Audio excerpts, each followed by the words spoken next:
Merry Christmas, all you lovely people. I hope you've taken your Christmas hit of acid, because if you haven't, I don't think this year's Christmas game is going to make a lot of sense. I'll be honest though, it didn't make a lot of sense back in the day when it came out. We're playing the PS2 classic, Katamari Damacy. Actually, we're playing the remake of it. They remade it, they released it on Steam, I don't know, a couple of years ago. And I installed it, and now it's Christmas time, 2021, and I'm playing it for you. And so, I imagine people watching this video are going to fall into one of two camps. And the first camp are going to be people like my age, who had a PS2 around the turn of the century, and played all the classics. You know, your Final Fantasy X, your Tony Hawk Pro Skater, your Metal Gear Solid 2, and then Katamari Damacy comes out, and you're like, what's this weird-looking Japanese nonsense with the blue the blue box and the little green guy on the... So, there's nostalgia here. This is a classic PS2 game, and it's really fun, but it's very, very strange. So that's where the second camp, people who have never heard of this game, or maybe who have heard it in passing but have never played it. I'm trying to put myself in the mindset of one of those people. Somebody who's not played Katamari Damacy, or has not seen it, and is trying to make sense of it. Like, how would you describe it? Like, if somebody described the game, oh, you know, you play a little green guy with a fruit roll-up head, and he has a sticky ball, and you gotta roll the sticky ball around, and when you touch something, it sticks to the sticky ball. And, there's a weird control scheme where it's like a dual stick game, like you need to push both sticks forward to go forward, and then you can, like, turn to the side, and, like, quick shift around, right? And you have to brake, you just have to hold the other direction. Like, none of the buttons actually do anything. Like, all the buttons are just nothing in this game. It's all about rolling. This game had a bunch of sequels, too. They had We Love Katamari, I think that came out on PS2. There was Beautiful Katamari, which came out, I think, on Xbox 360, so that was a few years later. I didn't play any of them. I only played the original. I think this is one of those game concepts where... oh yeah, we can quick turn, just hop around the ball. We can go into look mode here. This is the camera. Left stick camera. What? We have all these weird planets above us. And you can jump. Oh, we have to back out first. You have to jump so you can look around. And there's a charge move, which is actually really difficult to do. I tend to not use that move very much in the actual game. But... yeah, I don't know. It almost feels like Katamari Damacy is from a bygone era. Like, that early PS2 era was kind of... I don't want to say it's the last gasp of creativity for major game studios, but it kind of feels like that's the time period where major studios putting out games started playing it a little more safe, started falling back on gaming archetypes a little bit more. You don't see the big companies like Capcom or Nintendo, well, maybe not Nintendo, but like going way out in the left field for something like Katamari Damacy anymore. Nowadays, most of the big studios like to play it really safe. That's always been true, obviously, even back in the 90s. There's always been the main style, like main genre of game. In the 80s and 90s, you had your like side-scrolling beat-em-ups and platformers, and then throughout the 2000s, you had like first-person shooters, and now you've got your open-world games, and it's all very homogenous, but only the really creative or really standout titles stick with us through the years, and that's where Katamari Damacy comes from. I hope you're reading the storyline here. The King of All Cosmos, his dialogue, it's borderline disturbing, but he's an endearing character, and yeah, how do you even describe this game? You just kind of have to watch it if you haven't played it. I hope this video inspires some of you to grab this game off Steam or what. I think there's a couple other... have they remade any of the sequels? I'm not sure. But yeah, if I inspire at least a couple people to pick this game up and play it for the first time and enjoy something from a bygone era of video gaming, I will be happy. Also, Peanut gave me a list of Christmas shopping to do, And there's millions and millions of things on the list, and I thought maybe it would just be easier if I just rolled it all up into a Katamari instead of having to, like, go to the mall. So, okay, this first level, they're not going to put us a time limit. You're about to see just the main gameplay loop, gameplay ball of the game. We started out with a 5-centimeter ball, and the King of All Cosmos wants us to end up with a 10-centimeter ball. And he's going to give us some hints and kind of goad us a little bit into doing a good job. We're not going to worry about too much. Just relax and roll. Will do. So here we are. We have the ball. We're on this table. There's some butterflies. Big coffee can. Too big to roll up. Everything in this game can be rolled up eventually. Like, even eventually, like, this lady who is horrifying now that I'm getting a good look at her. We're tiny now, but we will not be tiny forever. So we're going to start out rolling up dice and push pins, and there's some screws and, like, postage stamps. This lady's desk is almost as cluttered as mine. Do you guys have the same problem where, like, you buy a box of postage stamps and they all just end up sitting on edge in a line on your desk?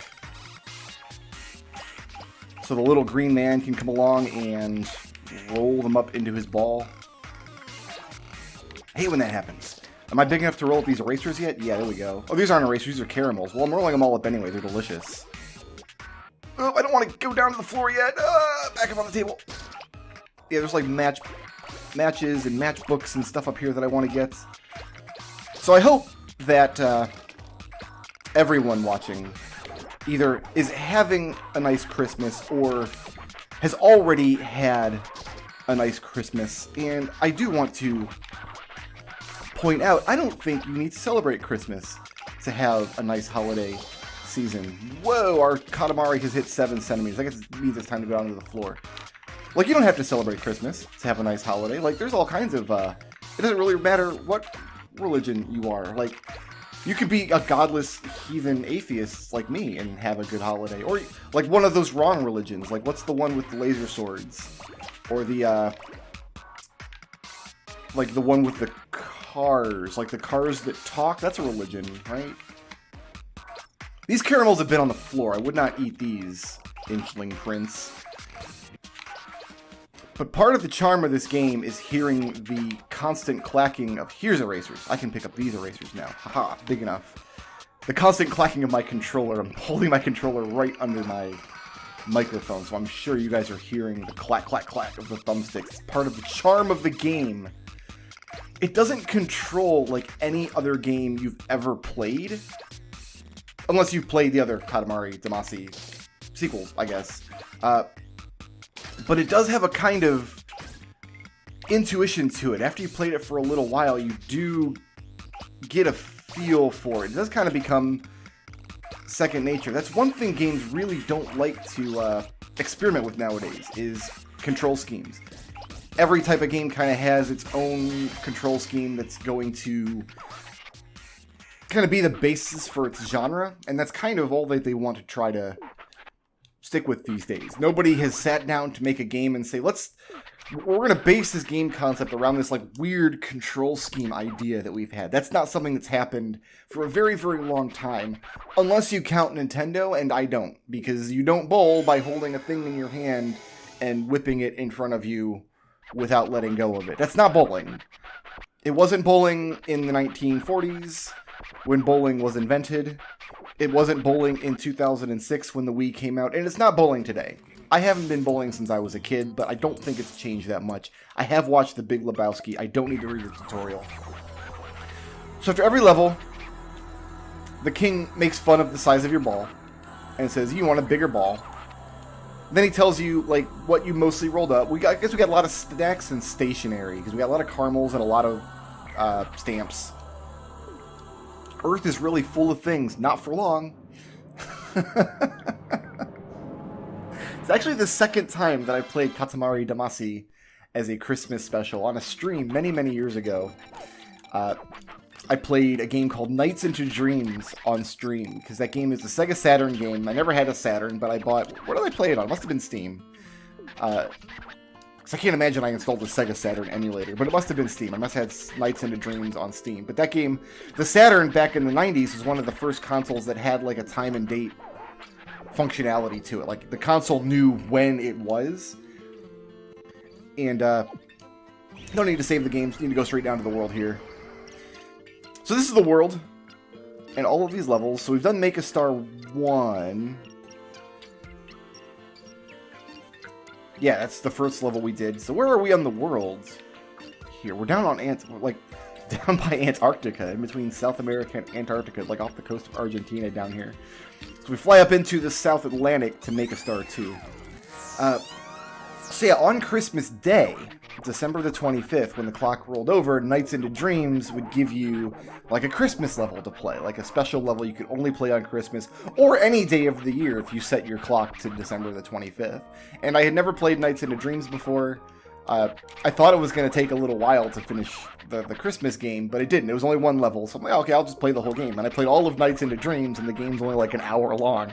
So I'm like, well, I guess that could be the shortest stream ever, or we can play something else. And I looked at my shelf, and I'm like, what game do I have that is like super colorful and bizarre and like excessively like Japanese quirkiness? It's like, yeah, Katamari Damacy. Alright, we're going to be rolling around inside the house for Make a Star 2. He wants 20 centimeter ball, which is twice as big. We got 7 minutes to do it. The time limits in this game are actually pretty generous. Like, it's actually pretty difficult to run out of time on any given level, I think.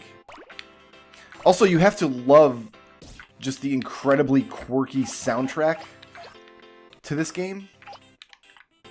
The soundtrack is one of the defining features of Katamari. It's just so weird. All these Lego blocks are mine eventually, but I gotta come back after these matchsticks and what are these, shogi tiles? So another Christmas story that is tangentially related is my stepfather was a musician. He plays guitar, and he published him and his band published an album at one point. But he's always hated video game music. Like that, you gotta think, back in the 90s, playing the NES and SNES, I didn't have a TV in my room. If I want to play video games, I'm playing like in the living room, right? But the NES is hooked up to the living room TV. And kind of the house rule was that, do I get these candies? I do get these candies. I gotta be 10 centimeters to get past that barrier out into the garden. You know how you do, like you put up a little 10 centimeter cone barrier outside your back garden so the little green man can't get outside or can't get inside? I forget how it works. But yeah, what we used to do is he used to be like, alright, listen, you guys have the TV until like your mom gets home from work, like 5:30 or whatever. After that, we're gonna like watch actual grown-up TV, which typically meant like sitcoms or TV movies or whatever. Simpsons reruns, you know how it is. But because he often worked at home, he often had stuff he was doing in the house. Do I get these Legos now? I do. Haha, Legos. But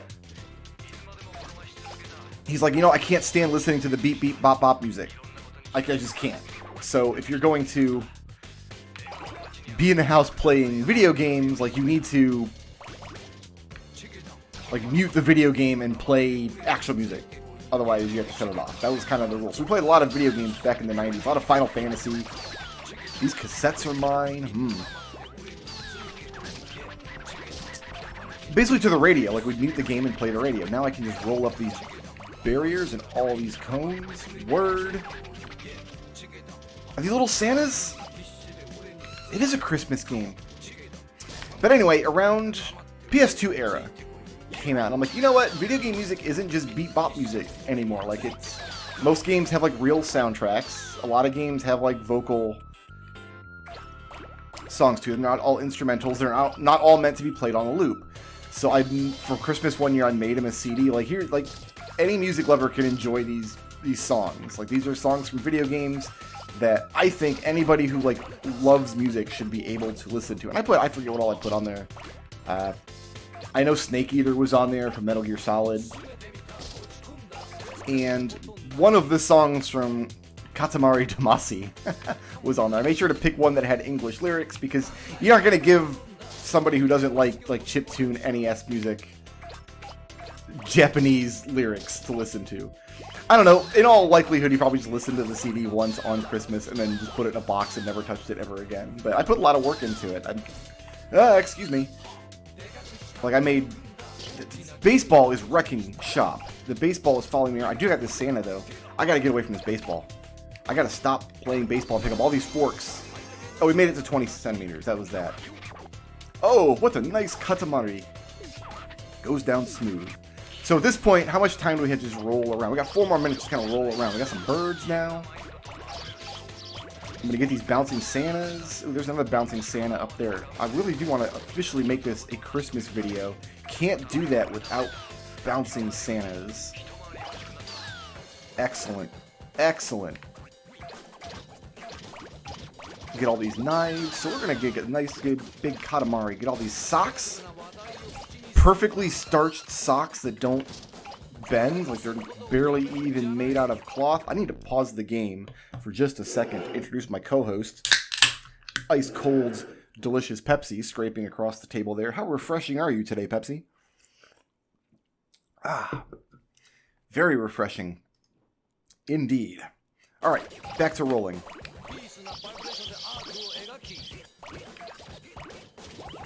So yeah, this is one of those games, like, every time I play it... I've only played it a couple times. Like, it came out, and I bought it, and I loved it. But then I probably didn't pick it up again until... I did that stream of it, and this is probably only the 3rd time I played Katamari.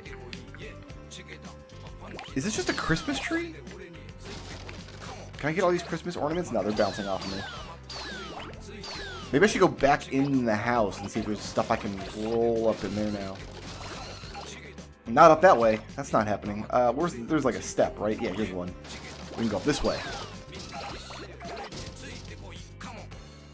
Oh yeah, we got another bouncing Santa here. We can get up onto the table.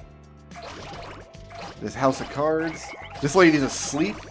She doesn't see that we're just rolling up her breakfast. Rolling up her fork. Eventually we're gonna roll her up too. Like, she's not exempt. I'm actually a little fuzzy on whether this game... I think this game has like 3 or 4 levels, and the variety in level that you play actually comes from the size of your Katamari. The bigger you are, the more of the level is accessible to you. But I think this house might not...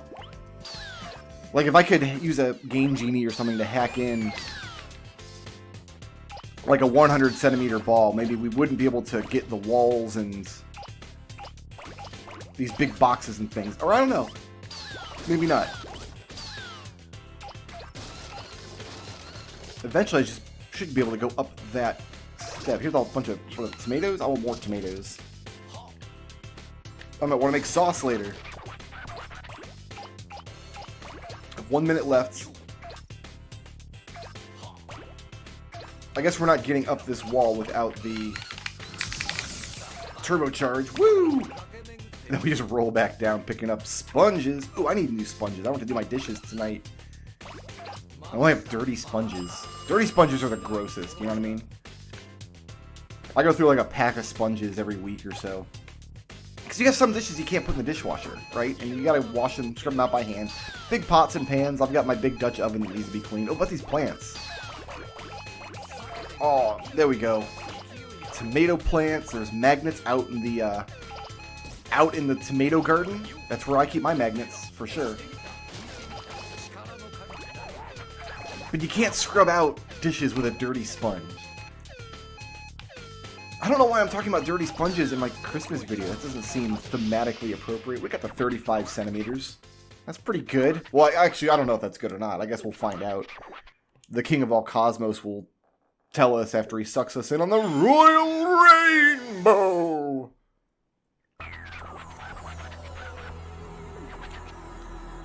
Moved to tears by the size of this thing. Incredible, says the king. So we got mostly stationary. Yep, we got a lot of erasers and stuff. So yeah.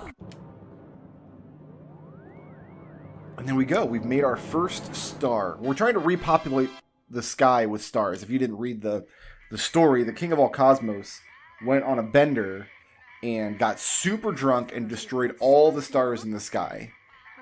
And then he was like, it was super fun, but now I don't feel like cleaning up my mess, so you have to do it.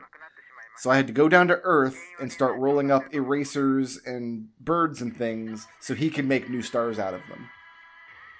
Because there's enough mass on the Earth, a lot of people don't know this, there's enough mass on the Earth to actually account for every star in the entire night sky. So now we're like off the coast of Africa here. Make a star 3. Looks like we're not quite in Madagascar. What country is right here? Is this Mozambique? I'm not actually up on my African geography yet. There's 60 some odd countries in Africa. I took one of those online like map quizzes a few years ago. I think I got like 30 of them. Geography's not my strong suit. So every level has like a hidden present you can find. If you like to do collectathon stuff, it's somewhere down there. And every level has one of the prince's cousins is also hanging out down there. And you can, they're like other player characters. There's like a multiplayer aspect to this game where you can play Katamari versus mode, if you so choose.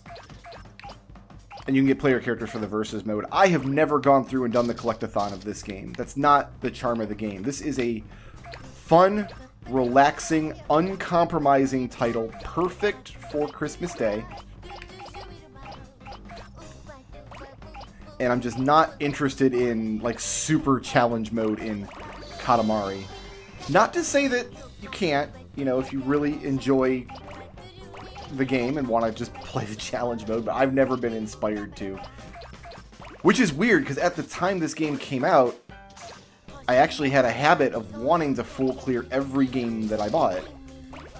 Or every game that I played. And maybe Katamari was one of the first where I didn't. And then I had a relapse into that mindset a few years later on when the Xbox 360 came out. And I'm like, oh my god, I gotta get all the achievements in every game. I don't know why there's ninja stars hanging out all over the town.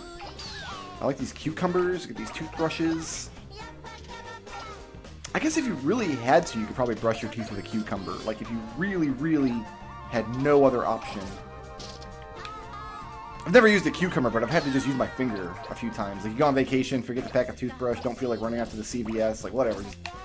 I'll just scrub toothpaste on my teeth with my fingers, and that's the same thing, right? That's the...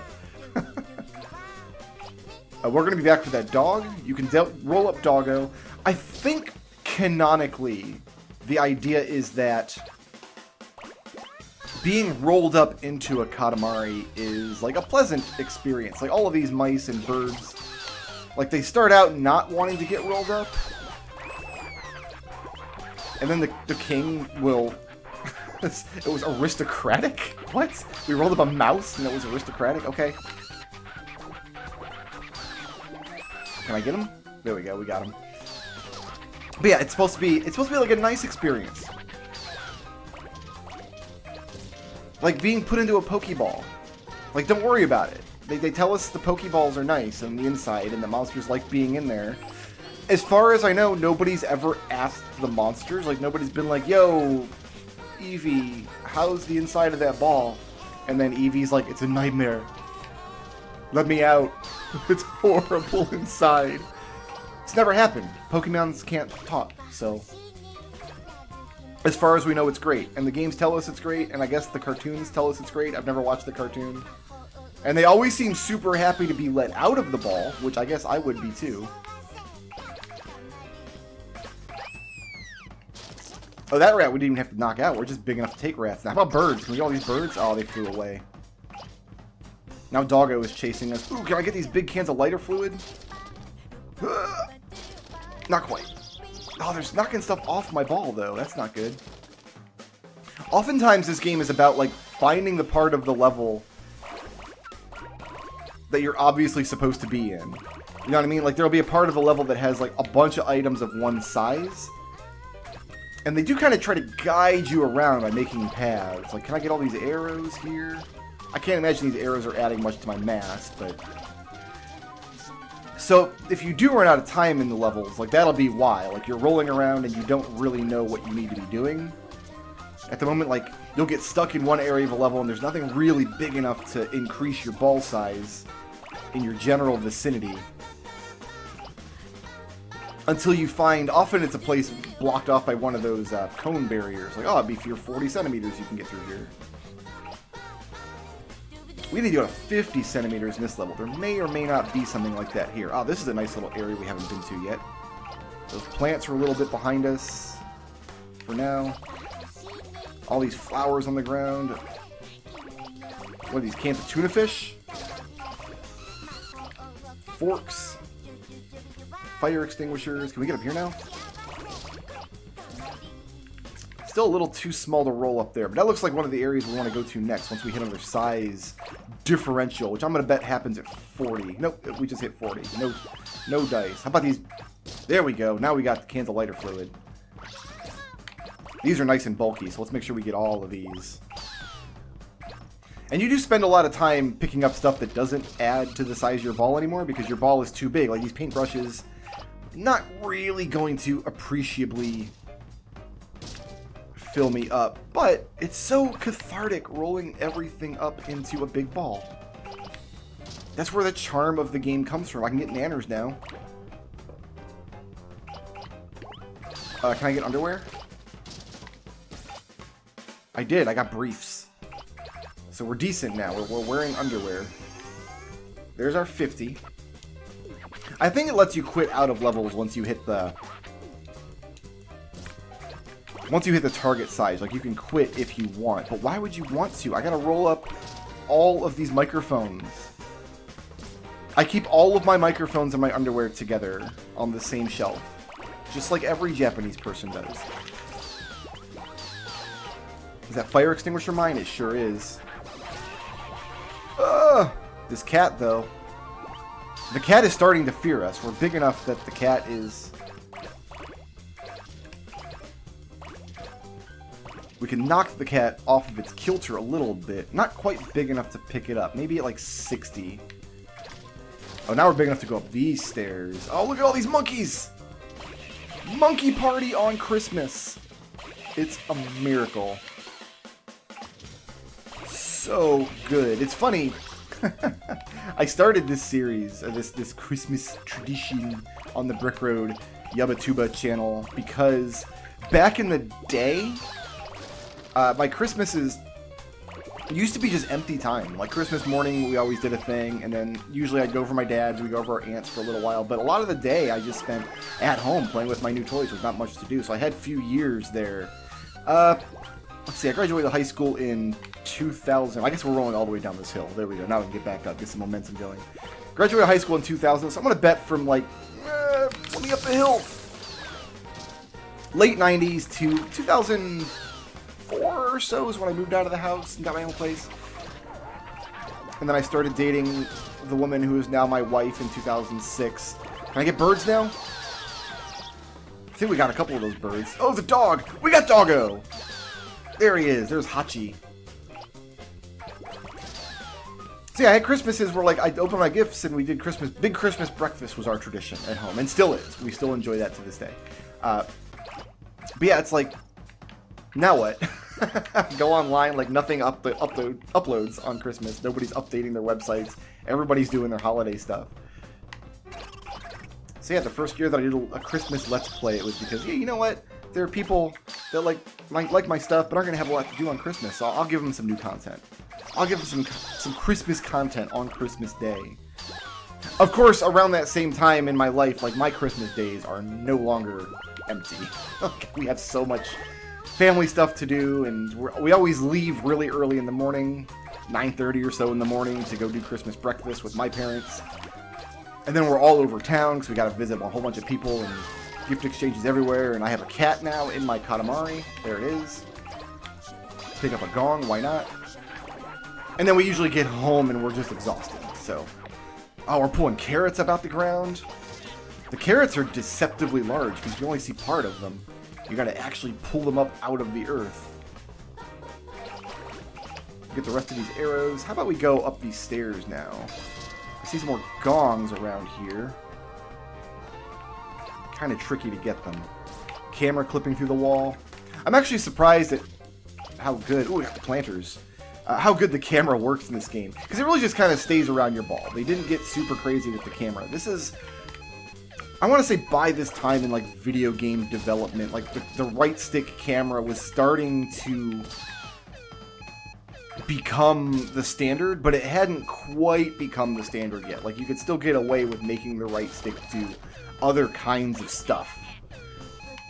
Like Katamari Damacy does. But I do wonder, like, how well this game could be received today if it was released today for the first time. Would people, like, get it? I don't know. I think some people would get it. I wonder if I would. I honestly do. I wonder if my video game tastes have changed so much that a game like Katamari, even though it's grandfathered in now, like, would I enjoy it if it was brand new, or would it be too weird for me? We got mostly cooking. Oh, we picked up all that underwear, so that makes sense. You know, underwear casserole, that Christmas favorite. I do get a little bit of flack at least once a year. It hasn't happened yet this year. I'm recording this early in December, so I haven't actually touched base with a lot of the people in my family and exchanged Christmas wishes yet. But at least once a year, I do catch a little bit of flack because I celebrate Christmas even though I'm not a Christian. That happens at least once a year, and it's always like a good-natured ribbon. But you know what? Christmas is part of my cultural upbringing. Where are we going now? We're going over to South America. I don't think we have to make cancer. You know what? I don't want to make cancer. Today's a cheerful day. Let's not talk about cancer. I actually am a Cancer. If we're talking about the astrological sign. So the make a star levels are like the main quest line of the game. And then there's like side quests you can do, like make Cancer. They want you to make the astrological star sign Cancer, the zodiac symbol. And the whole level is just populated with crabs, and you just gotta pick up crabs. We don't have to do those, I don't think. I think we have to do one in order to unlock a make a star level later. But if I do all of those, this video is going to be too long. So we're going to not make Cancer or Taurus or Gemini. But yeah, I am a Cancer. July birthday, represent. So, we were at Disney one year. I'm just going to get all these dice. As long as you just stand there and the items come to you. It's really nice. We were at Disney one year. And you always buy souvenirs when you go to Disney. It's impossible to go to Disney and not do a bunch of shopping, you know? And they had these big mugs. Zodiac mugs. So they had your zodiac sign on it, and then a character associated with that zodiac sign. So that's my mug, is a Sebastian the Crab mug that I drink my hot apple cider out of around this time of year. I live in Florida, and it gets really cold here. Like, down to 30, 40 degrees Fahrenheit sometimes. You need something, like, warm and hot to warm up the inside of your body. And I'm not big on coffee. I can't actually drink coffee. I can't stand the taste of it. The smell of it's usually okay, but the taste of coffee, disgusting. I cannot hack it. We need to go to 1 meter. That's the biggest Katamari we've made yet. And we're still in the house. Oh, can we get Lego blocks now? Lego blocks would be a big get if we can. Yeah, we're big enough to get Lego blocks. So the inside of this Katamari is going to be largely Lego blocks, I feel like. Oh, never mind. What is this, broccoli we're picking up? Shumai dumplings? No, our Katamari is as big as 6 shumai dumplings.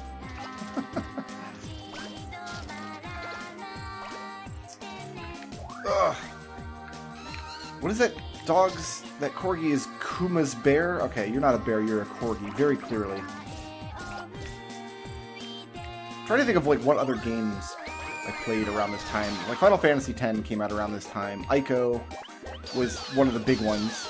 I can get all these Legos. I can get all these erasers now. Whoa, our Katamari is not really a ball at the moment. If you pick up too many items that are kind of large compared to the size of your Katamari, it can, like, stick out. It actually does make the ball unwieldy to roll. It actually does have some physics to it. To pick something up, the actual bulk of the ball needs to touch the object. You can't just touch it with, like if you pick up a pencil, you got a big pencil sticking out the side. Oh, that corgi. That corgi, though, Kuma's bear. I wonder if the corgi counts as a bear for purposes of making Ursa major. Later on. That's the bear level. Can't go around this way. This corgi, get away from him! You're not big enough yet. We'll come back for our revenge on the corgi later, but for now, I need... What are these? Chopsticks. One day I'm going to learn how to use chopsticks, I promise. It's going to happen. Oh my goodness. Kuma's barely leave me alone. I'm just trying to roll up the whole house. What about... Oh, these books I can probably get now. There we go. That's what I was looking for. See what I mean? Like, the whole level behind us is kind of clear of worthwhile stuff, but once you're big enough to pick up these books, now we can get out into the garden and... Oh, magnets. Here we go. Let's try to avoid the teddy bears rolling around at the... Not the speed of sound. I'm sorry. I didn't want to make a Sonic the Hedgehog joke in the middle. I wanted this to be a happy Let's Play, but I mentioned Sonic the Hedgehog, and now all people can think of is furry porn. Is that just me? You mentioned Sonic, and that's all you can think of is furry porn?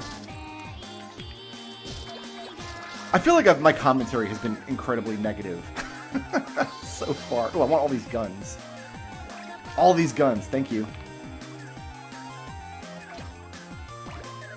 I don't mean for it to sound negative, especially when I'm talking about video games. Oh, video games used to be way better than they are now. People made creative games, now they only make crap. That's actually not true. A lot of great games came out this year. Psychonauts 2 came out this year. Oh my goodness, Psychonauts 2 is fantastic. All these Final Fantasy pixel remasters, I guess you can't really count those because they're remakes.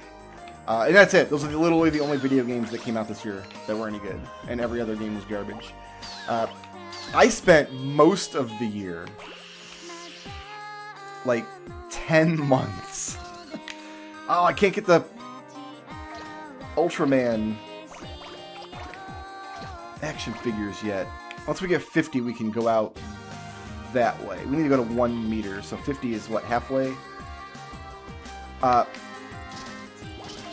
spent most of this year, about 10 months, trying to get a PlayStation 5 for Christmas last year. So Christmas 2020, the year of the plague. Oh, stuck in the toilet.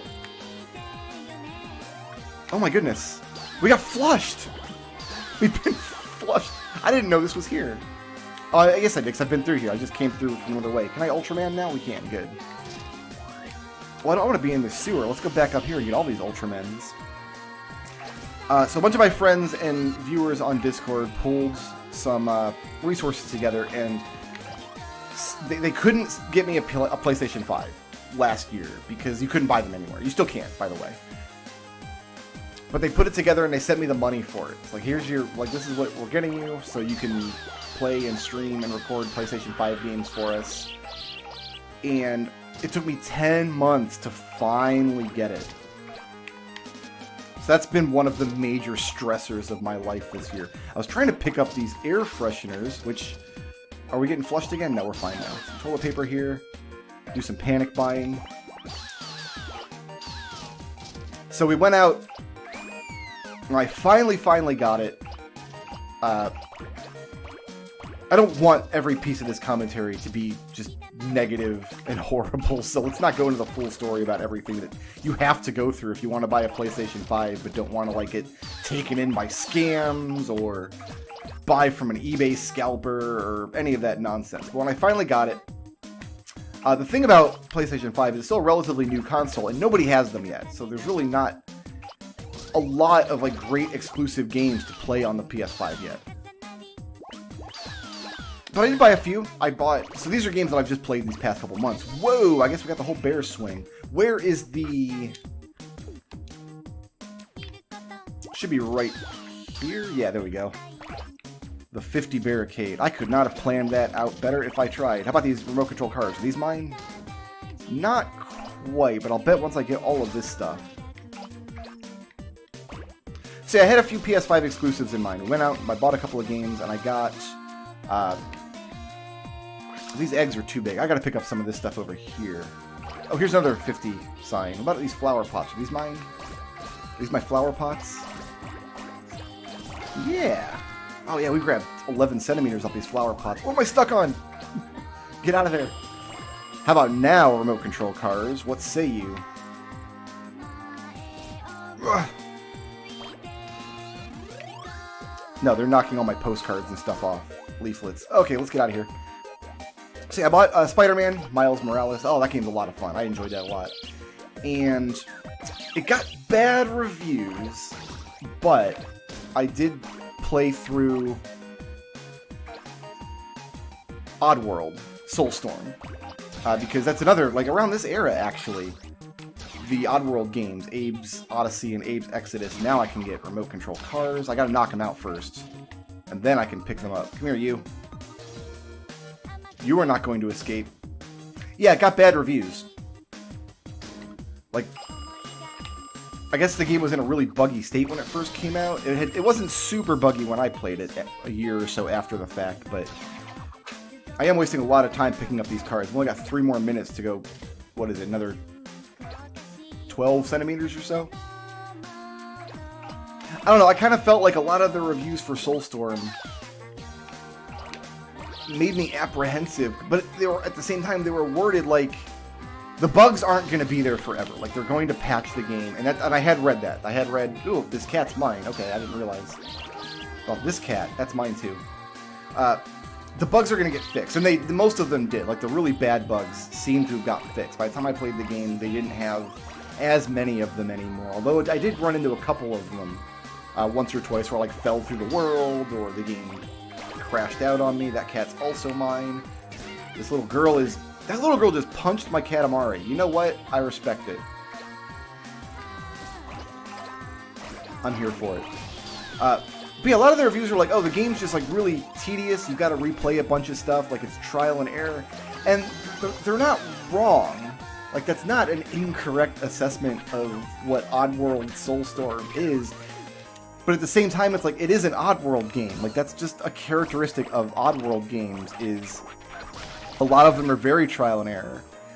It's kind of par for the course. And it goes back to what I was saying about people, I think, are just less tolerant of wanting to play, like, creative games. Games that are outside of their comfort zones.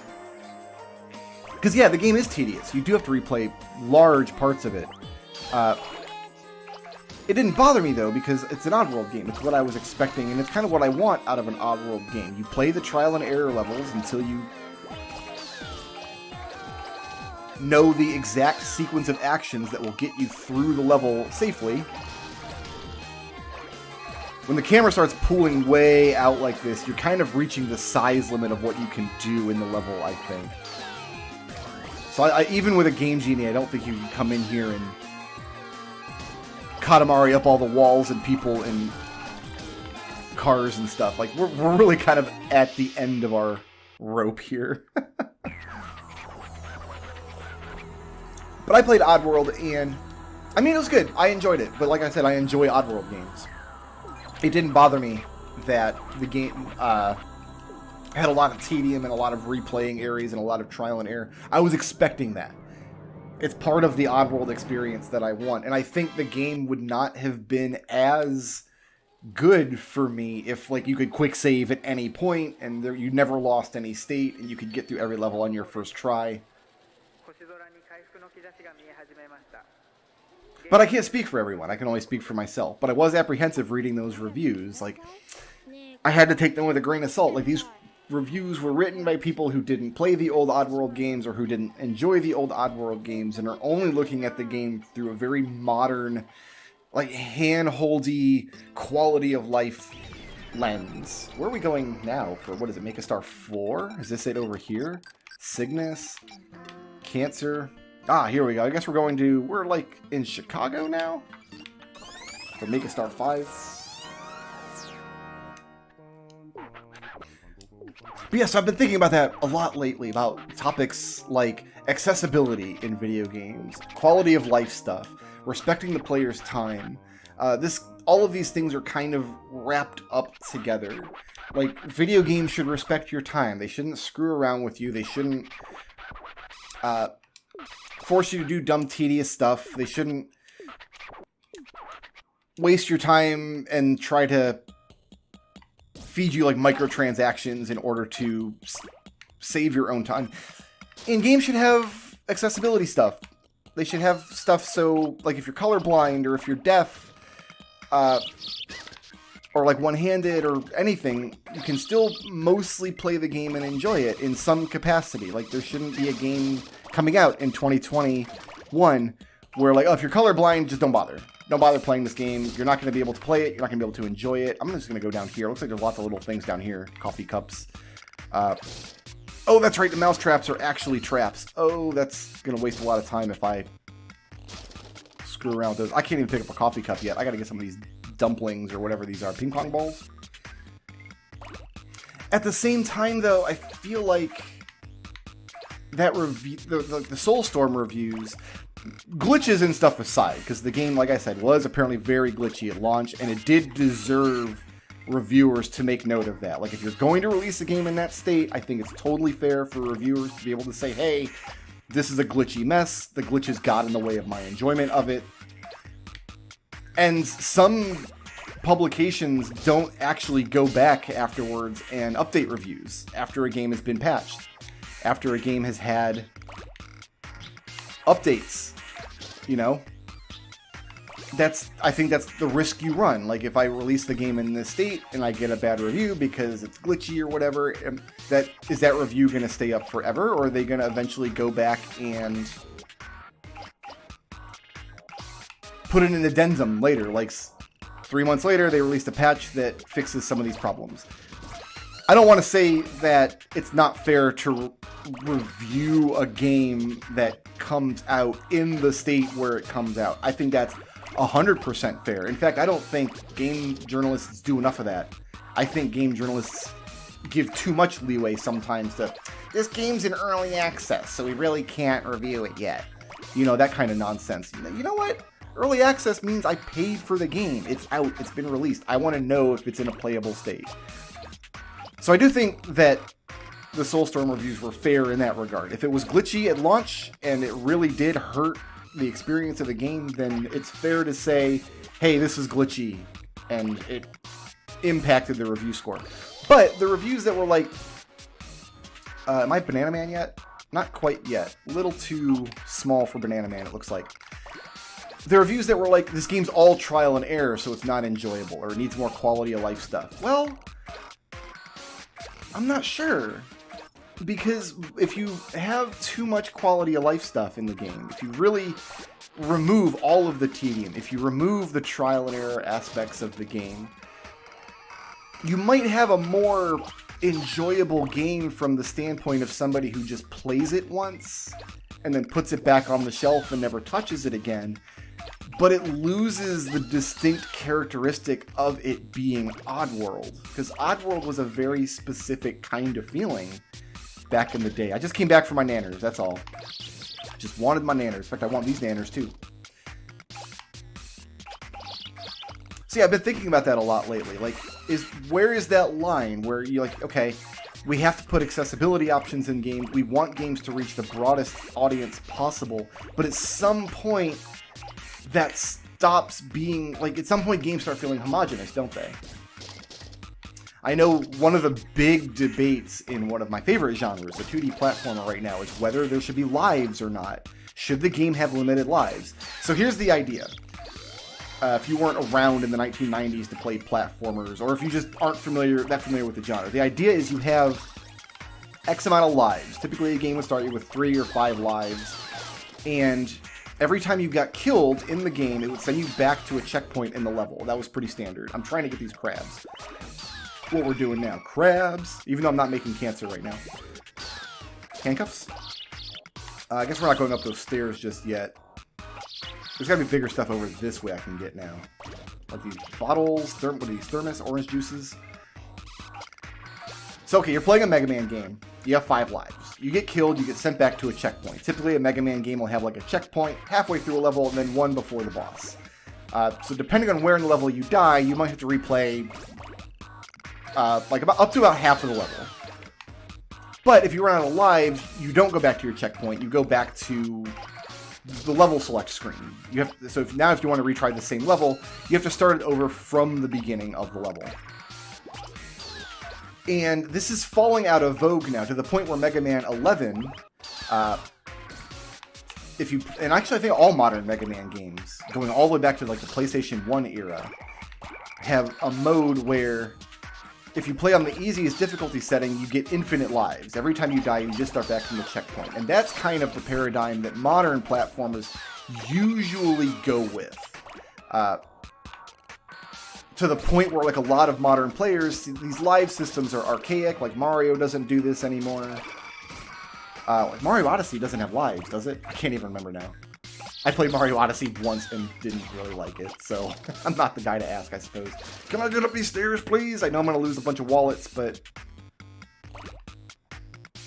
Have I been up here already? I've got some handcuffs I can get.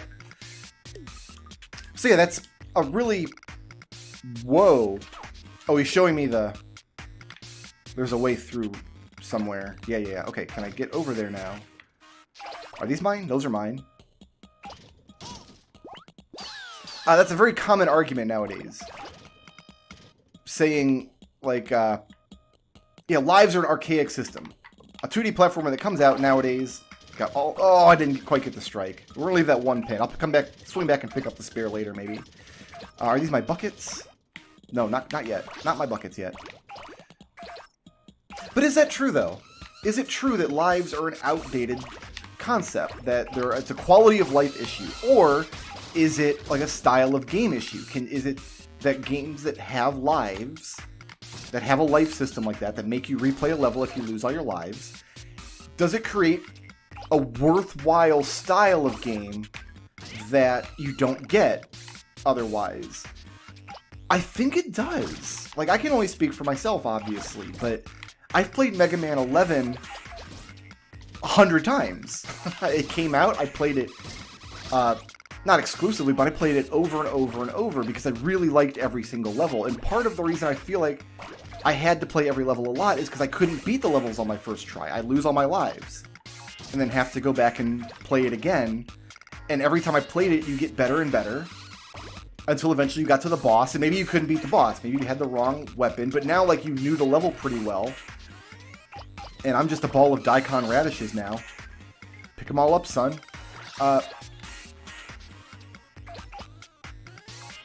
So, okay, what's an example of a game where that didn't happen? Right?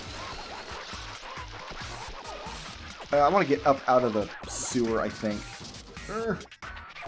So I was trying to think, like, what's a game that's like Mega Man, but is like doesn't have lives because of quality of light? I'm like, you know what? I don't have to think very hard. Shovel Knight, everybody's favorite 2D platformer from, like, it's a modern classic. Everybody loves Shovel Knight. I love Shovel Knight, but I've only played it twice because you don't really have to play it more than once. The game has infinite lives. You reach a checkpoint.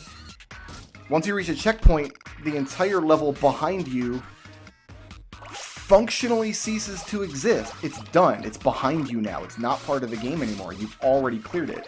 Once you reach a particular checkpoint, unless you break the checkpoints because you're an expert at the game and you're going for high scores and stuff, which, spoilers, but I wasn't and still am not. But part of the reason I'm not is because I wasn't really motivated to learn the levels. I enjoyed Shovel Knight a lot when I played it. And one of the expansions, the Spectre Knight expansion. The Plague Knight expansion was booty butt cheeks. I didn't like it for a bunch of reasons that I don't even really remember now because it's been years. But, yeah, I played Shovel Knight and I loved it, but the game's, it's like, once you're done with the level, it's gone. It's behind you. You finished it. You don't have to worry about it anymore. And part of that is because you have infinite lives. There's no point where the game tests your mastery of the game. There's no point where the game's like, all right, you can't go forward anymore until you've proven you can do this part of the game.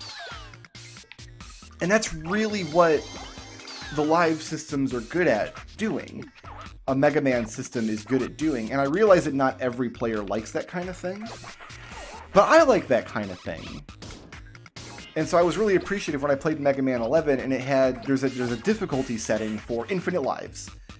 You always start back at your checkpoint, versus the difficulty I played on, which is probably just normal. I don't think I played those games on hard.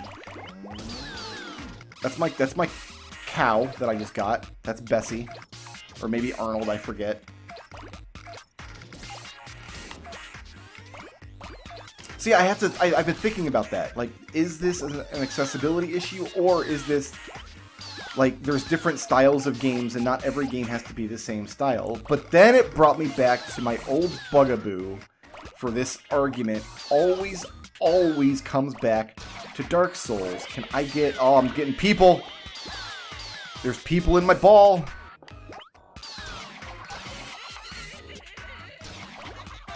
I'm a 2-meter tall Katamari, and nobody is safe anymore. Woo! So, okay, my argument for Dark Souls is that the game is obnoxiously hard to the point that you really need to have a certain threshold of like hand-eye coordination to play Dark Souls effectively. If you don't have it, you can't play it. That's been my experience with Dark Souls, and I played some Bloodborne are the 2 games in that genre that I played. The original Dark Souls and Bloodborne. I played each one for a couple of hours, made no progress. I just can't do it, man. I tried on off stream one day, and then I had some people on my stream who were like, we want to see you do it, and then I tried it on stream. I think I made it to like the first boss in Dark Souls, and it's like, it's this like Minotaur boss, and I just wasn't making any progress, no matter how hard I tried at it. I just physically can't react fast enough to do the parries and the dodges in the correct directions. And the game doesn't offer you an out. There's no difficulty settings. You have to play the game on the difficulty that it gives you, or you just don't get to play. And I think that means that certain people... I'm just going back up the hill. I don't think there's any... No, there's nothing else. We can't even get back into the starting area now. We're stuck down here in the neighborhood. But think about what that means. That means there are people who bought Bloodborne, like I did. It was one of my PS4 titles that I bought when I got the PS4. There are people that bought Bloodborne that can't play it, that can't complete it, that can't see the content in the game that they bought. And it must be the same for people that are colorblind, that buy a game that has no colorblind options. Like, you just don't get to play the game that you bought. You don't get to see the content. And that's a bad thing, isn't it? So maybe Shovel Knight overcorrected too far in that it doesn't have a version that is interesting enough for me to play a lot, because there's no motivation for me to learn the levels. The game doesn't force me to get good enough at the levels. Whereas Mega Man 11 has both options. Like, you can play the game, whether it's an accessibility thing or whether you just want a nice casual experience. You've got infinite lives, you never lose state when you die. Or you can play the game the way it was kind of intended, where there's going to be difficulty gates, where you're going to have to prove, I can do Torchman's level now, every time, instead of just having to do it once and get lucky. I've had people tell me, like, oh, Dark Souls is an RPG, and you can just grind past the stuff and level your guy up, and then you're... So I'm thinking about it, and I'm like, okay, that argument makes sense to me. But I've also been told so many times, and I'm of this opinion as well, that Dark Souls wants to be played a certain way. The game has an intended mode of play, and grinding your levels up to get past it, or grinding up... You really can't grind healing items in Dark Souls. You have a limited number of Estus that you can carry, as I recall. But, like, yeah, I could go to a campfire and then fight all the monsters and level up my weapons or skills or whatever, and then go back to the campfire and save, and just do that repeatedly until the boss is a pushover. Is that the intended way to play Dark Souls, though? Because it's intended to be this action game, right? Where you learn the boss fights and you learn their attacks and get better.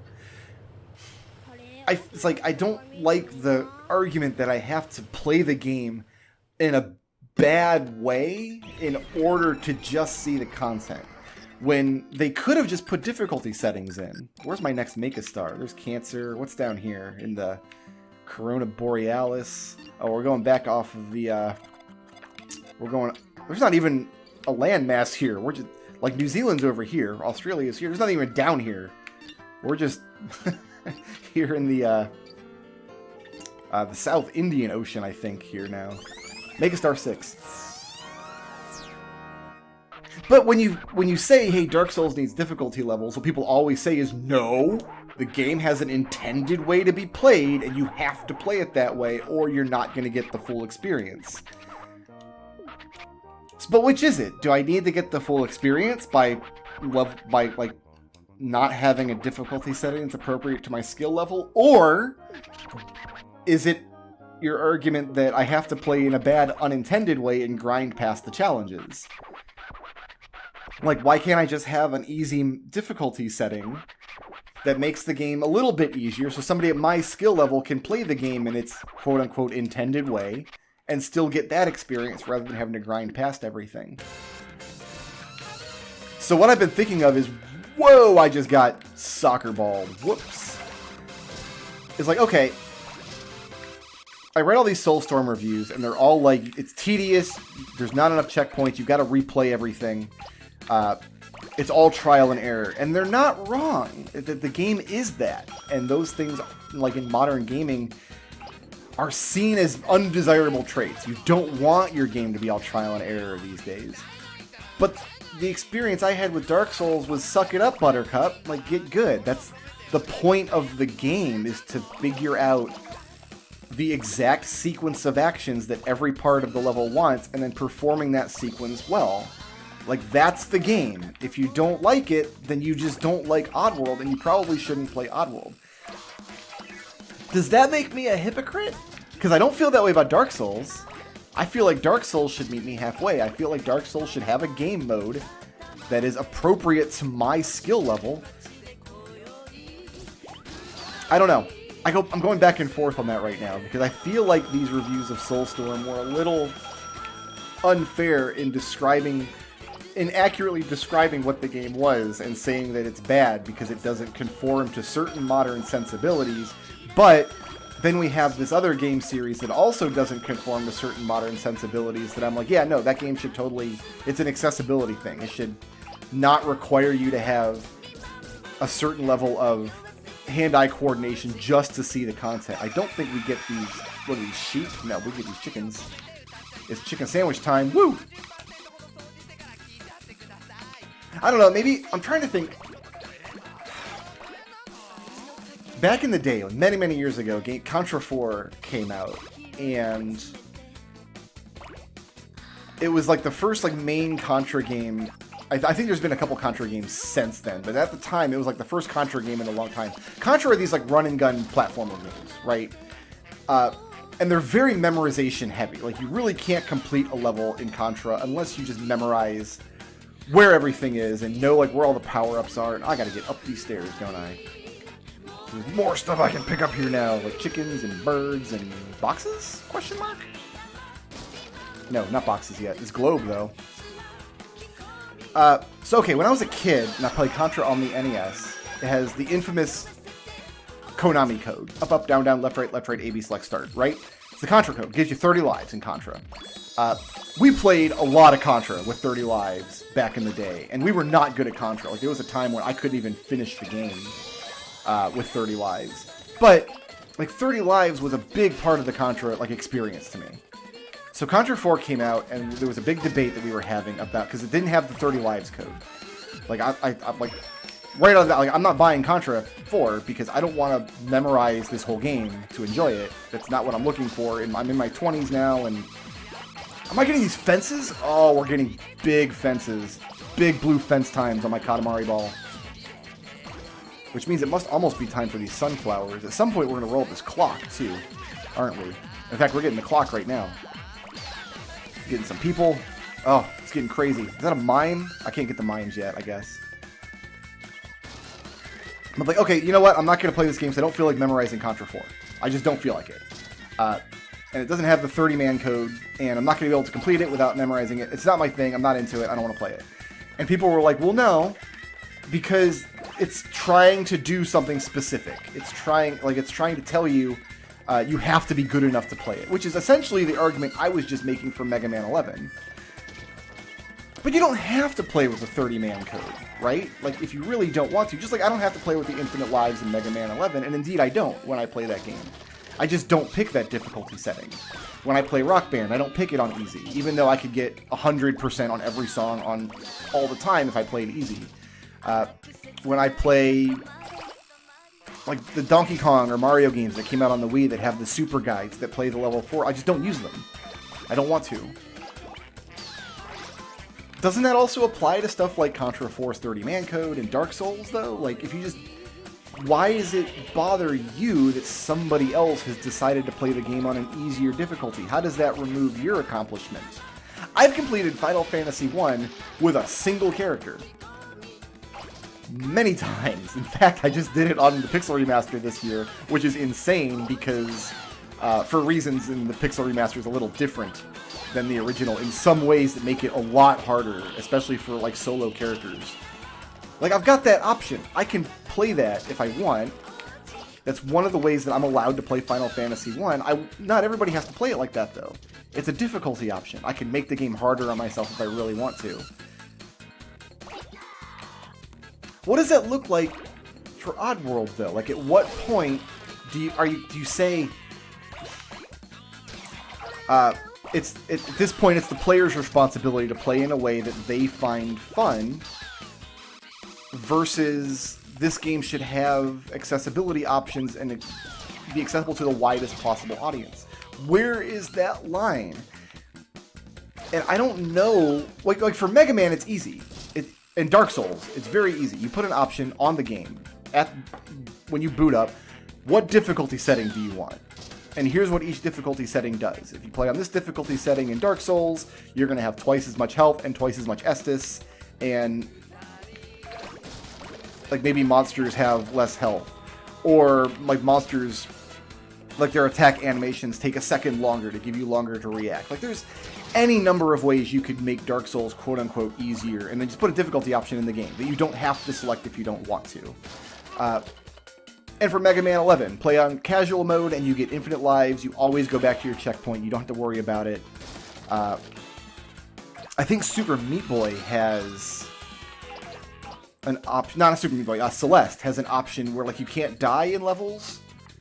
Like no matter what, you can always complete the level to see the content. And like to get achievements and stuff, you have to turn that off. But some people play Celeste as like a really just chill game that you just enjoy for a little while. I don't know where my next... I keep coming back to this like courtyard area, and I'm not sure this is where I want to be. What a nice Katamari. I'm as big as a slide.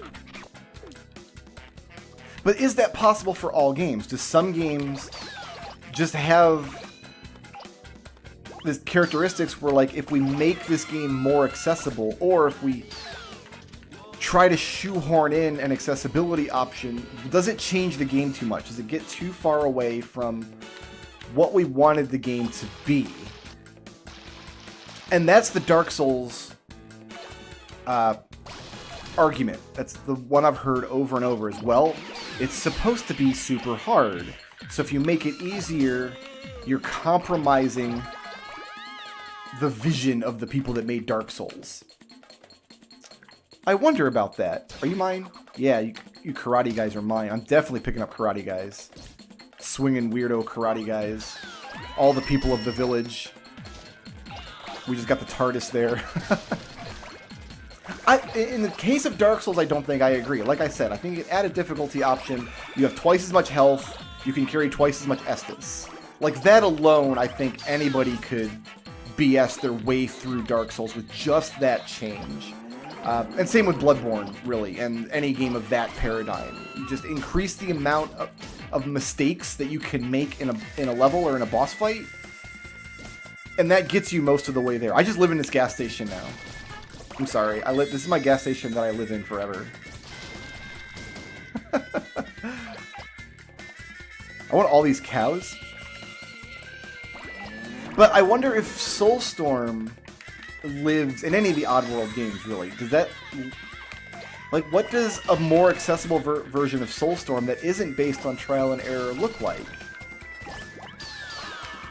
You really don't want to be able to just quick save anywhere, because if you do that, then you can quick save in places that maybe more checkpoints, but the game already has kind of a lot of checkpoints. I don't know, I can't... I guess maybe it's the lack of imagination on my part. Like, I can think of a way to make Dark Souls more accessible with an easy difficulty option. And a hard difficulty option. I'm going back into the courtyard for no reason. I guess we can pick up big planters and trees and stuff now. watched Dark Souls people like make this argument, like on the Reddits and stuff, like we want a hard version of the game. Hard, because we love the game so much, we played it a million times, it's too easy now. We want harder. Why not just have a difficulty option where I can make the game harder, where like it's always a one-hit death. I have to perfect clear a boss. That goes both directions though. Eventually you can pick up the gate getting out of here. Can I get these fences? I sure can. Oh, I got a nice big 5-meter Katamari now. But for Oddworld, I don't think you can make the game more accessible without making it not Oddworld. You really have to change the core design of the game. Because the core design of the game is just trial and error. It just really is learn how to play these levels perfectly or you don't get to advance. I can't really think of a way... I guess if you play the game and ignore the secondary objectives of saving all the Madokans, maybe it's a little more accessible, but I think that's also unfair. Like, you should never tell the player, just ignore this content and then it's the game you like. I hate that argument too.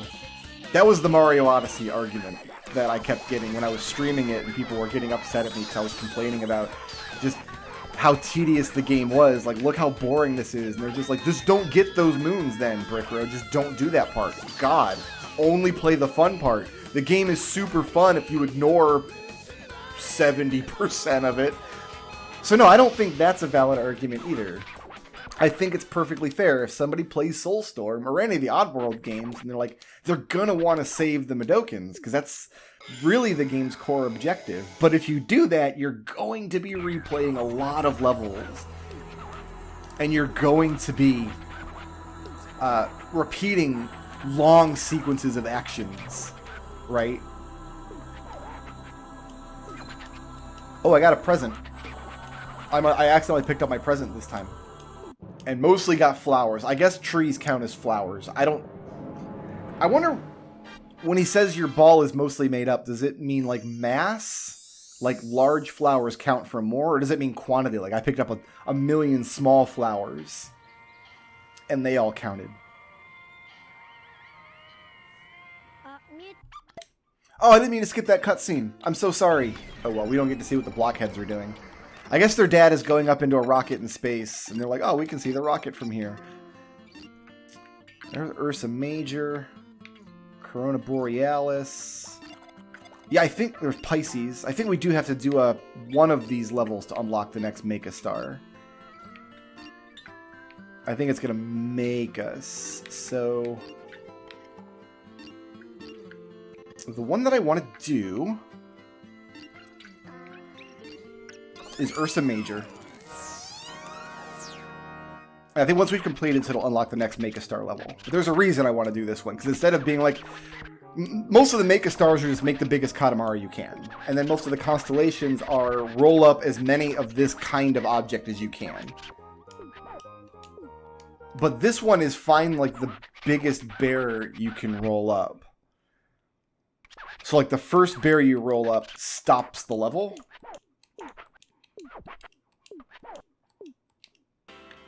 So as soon as we get this bear here, we're done. Bear! We out. Don't have to play the whole 10-minute level now. Score! You got a bear. It's the tiniest bear. I'd be more impressed with a tiny bear, actually. If I had like a little 3-inch grizzly bear, I think that would be adorable. I would love to have like a little 3-inch grizzly bear. And you feed him like little blocks of cheese. And he's so ferocious, but he can't actually hurt you. Oh, little blockhead girl. She feels it. She feels the cosmos.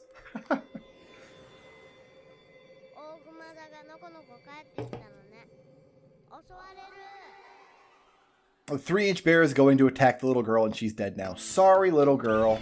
Alright, now is my next Make a Star unlocked. Is that the plan? We got Pisces. We got Make a Star 7 over here. Where are we at now? Oh, we're over... in Eastern Asia, yes?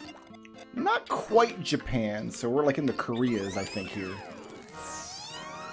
Alright, send me down to Korea, fam. Let's go. Poland. I'm not in Poland. I don't know if the king of all cosmos knows where Poland is. Anyway. So I played Soulstorm. I enjoyed it, but I don't think most people... I don't think a lot of modern players will, for exactly those reasons. It's not very accessible. It's an old school style Oddworld game. We gotta go to 6 meters. Uh-oh. Bah! Nah! No! Oh, they're not even just individual nanners. We're getting all the bunches of bananas, and now we're going to get pineapples? Pineapple, pineapple. That's a... Banana apple? Is that what I said? Did I just say banana apple? It's a fun flavor. I enjoy it. Eventually, we're going to be able to get all those fish coming out of the water. Oh, he's once again telling us that they're bananas. So yeah, this level has a very clear path it wants you to follow and get all those bananas up front. And axes. Pineapples, bananas, and axes. I guess we need something to open all these pineapples with. So I've heard that the Katamari sequels have tighter time limits. So We Love Katamari and Beautiful Katamari are the sequels. And I've heard they have much tighter time limits, right? And is that going to come up to the same issue? Like, there's just going to be people who are not going to be able to clear these levels. The controls are so weird and unintuitive. And there's not really a way to have an alternate control scheme that's more accessible. It's just going to be this dual stick oddness. No matter what you do. Can I get these fish down here now? If I stay like just right here. Oh, I got a couple carps. I'm not big enough to catch all of them easily. Oh, maybe these ones. Snappers. Got them. Because that'd be a big shame. These are very casual games. So, like, if you buy a Katamari game and you get to a level you just can't complete.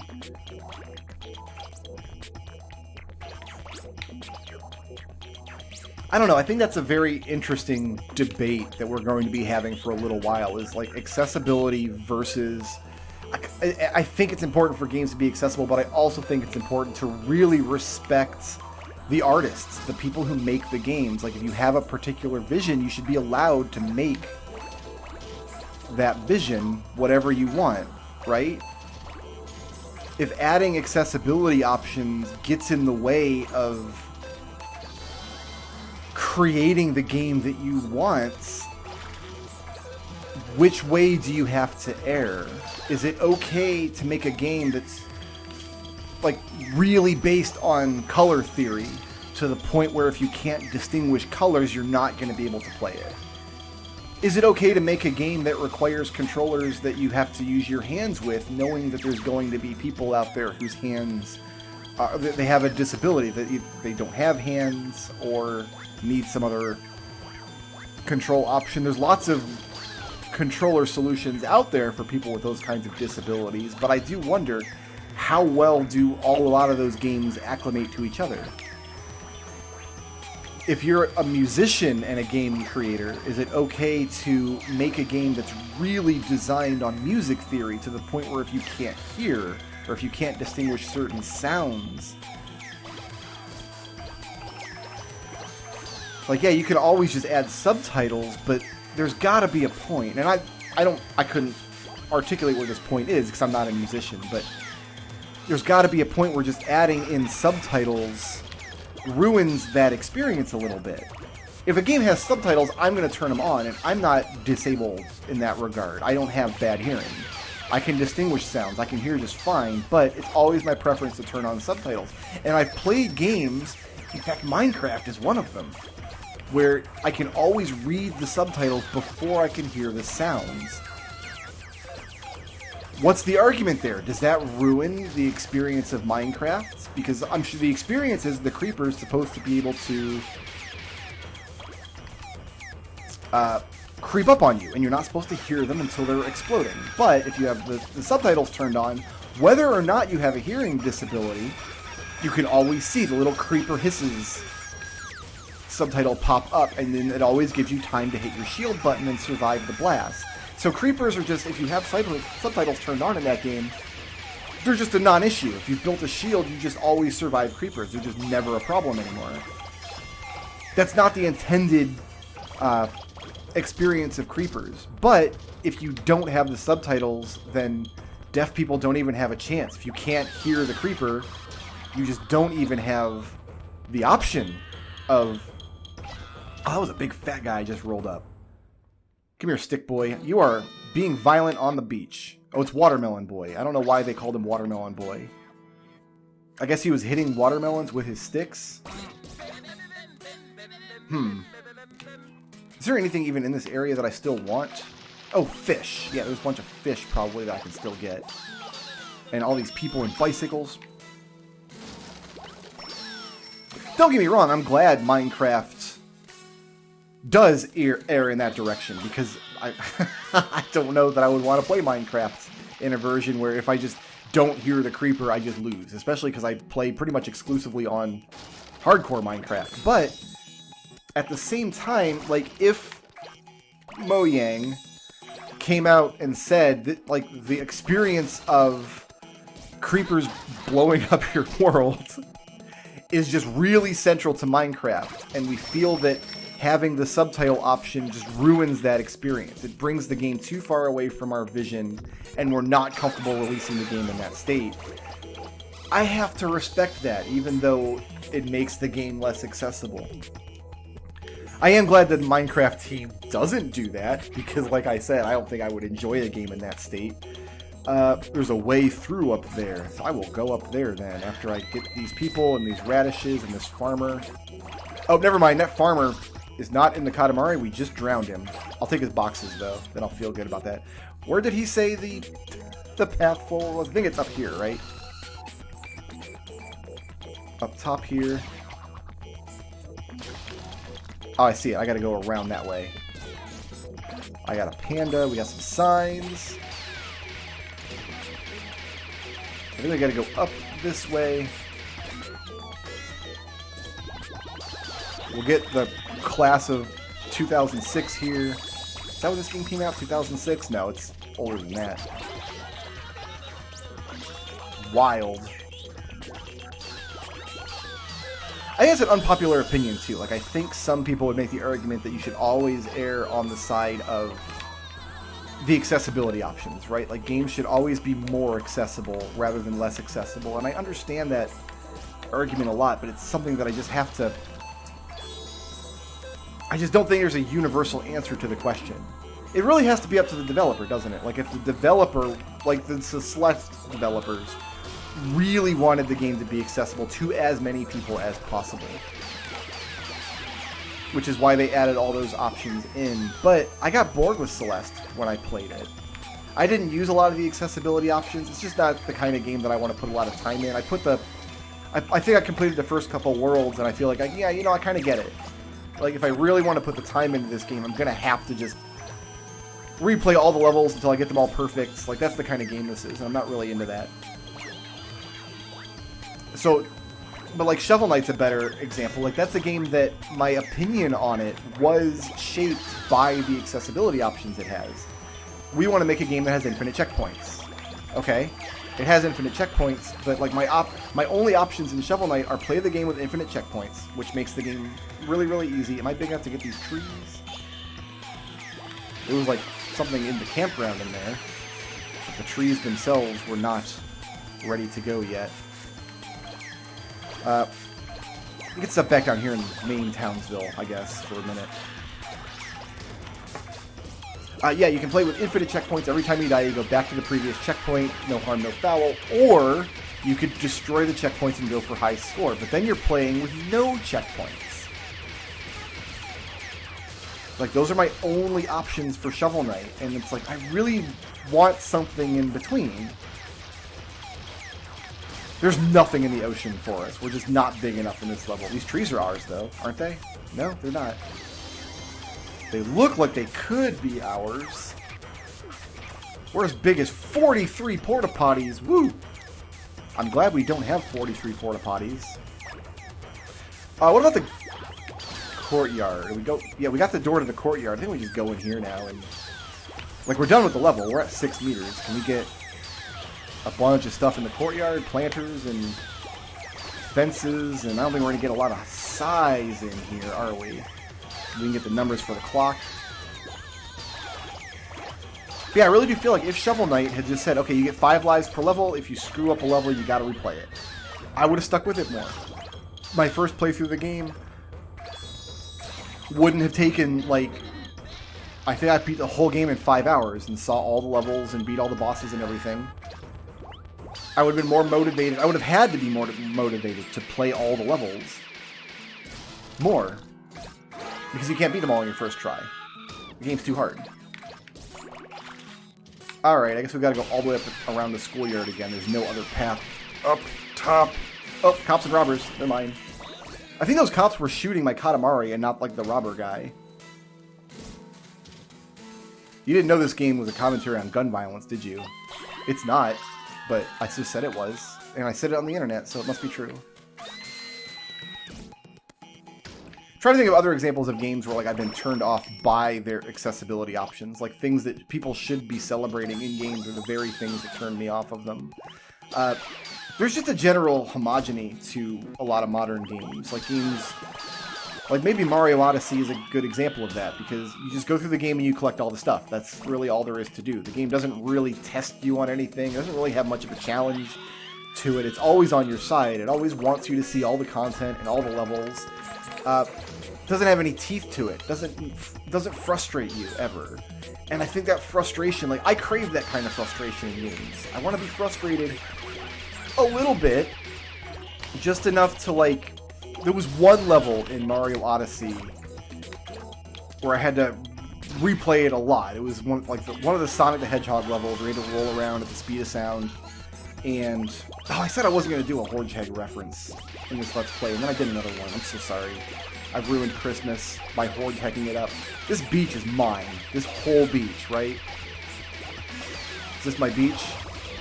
Oh, got the whole totem pole over here. There are just cops shooting up the beach. We're saving the beach is what we're doing. We are rescuing all of the people of the beach.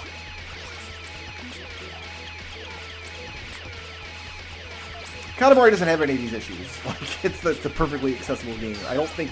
It's really hard to fail at Katamari. You can see the time limit on every level are so generous. Do I have time to get these trees? 1 second left! Oh, no! Never mind, I did fail. I said you can't fail at Katamari, and then I immediately failed to get trees. I really have ruined Christmas.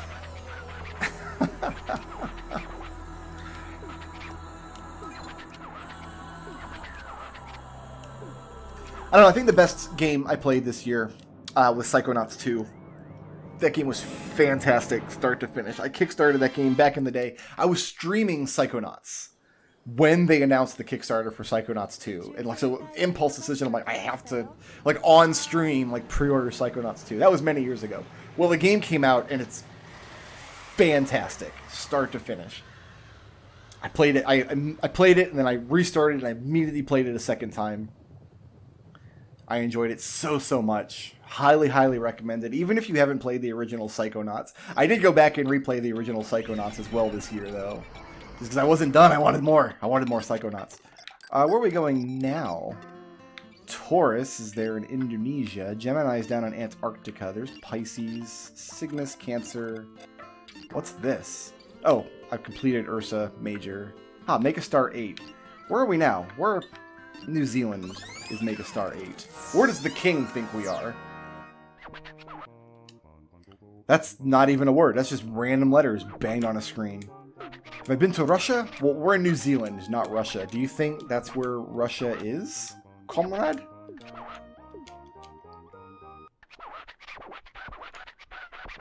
I was expecting Psychonauts to be like a kind of irritating platform game with like fun writing, and it turned out to be like a really good platform game with fun writing, so it exceeded my expectations of it, which is awesome. I need all these batteries to start with.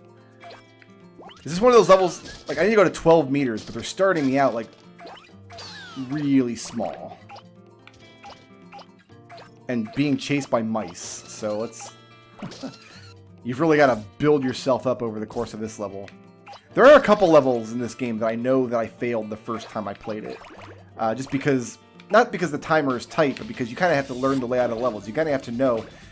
Eventually, there's nothing else to really roll up in this area. You've got to go to the next area. But if you spend too much time just screwing around in old areas, like picking up nickels and dimes, you're going to reach a point where, like I'm literally doing now with these little cookies, you're going to reach a point where each individual item you're spending time picking up is no longer worth it. The trap you want to avoid. You always got to be on the move. You always got to be going somewhere. You never... If you try to pick up every single item... You're going to drive yourself insane and then lose levels. But if you move too fast, kind of like I am now through the areas, you don't have the size to pick up the stuff in new areas that you reach.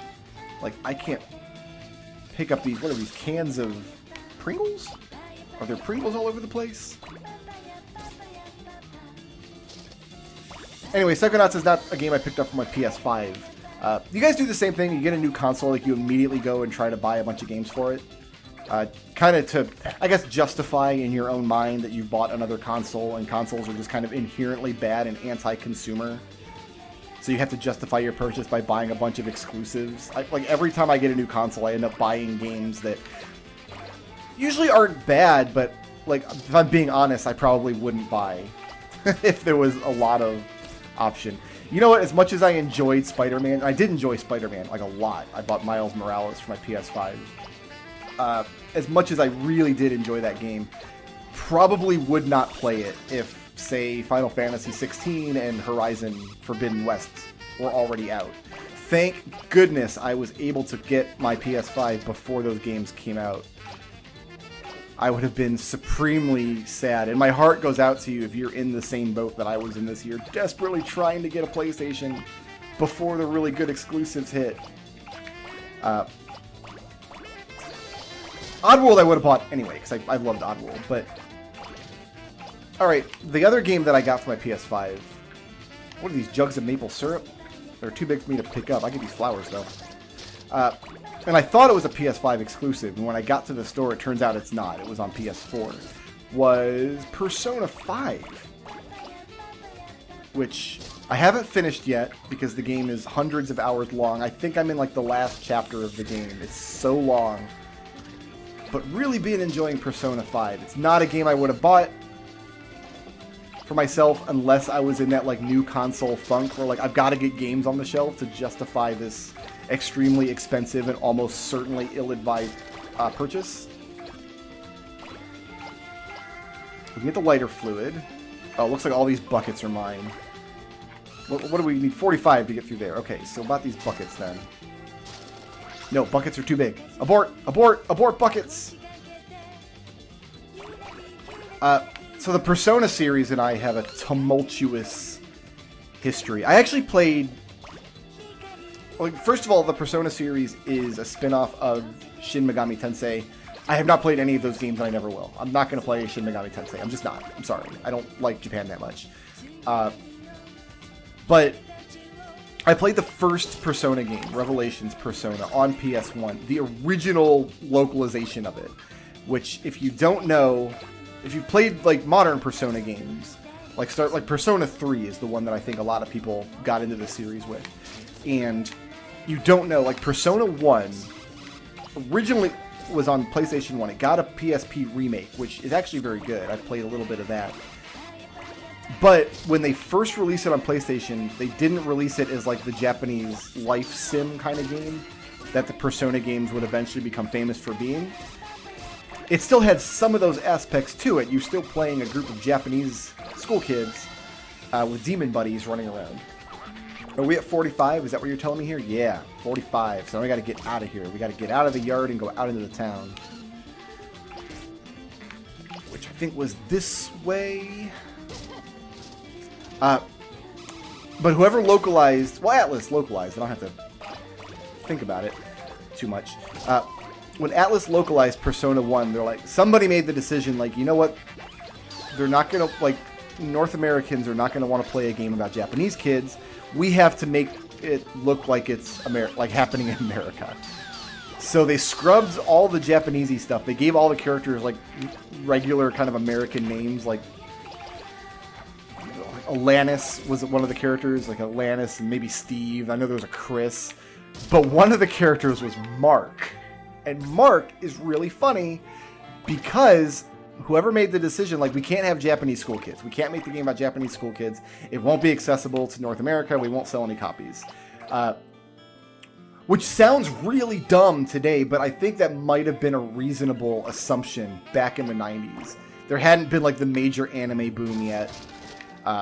That was, like, still kind of in progress. It was still kind of an up-in-the-air question about whether anime stuff could be sold as, like, a mainstream video game. A lot of the really anime games or really strange Japanese titles never got localized. It's a miracle that Katamari Damacy did, I think. What are we looking at here? We need 15 meters? We're at 72 centimeters. Okay, so we're not going through there for...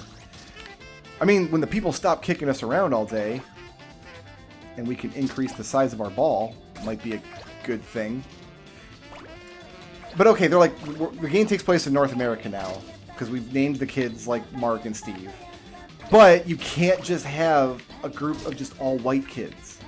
That's not something you can do in a game that's supposed to take place in a North American high school.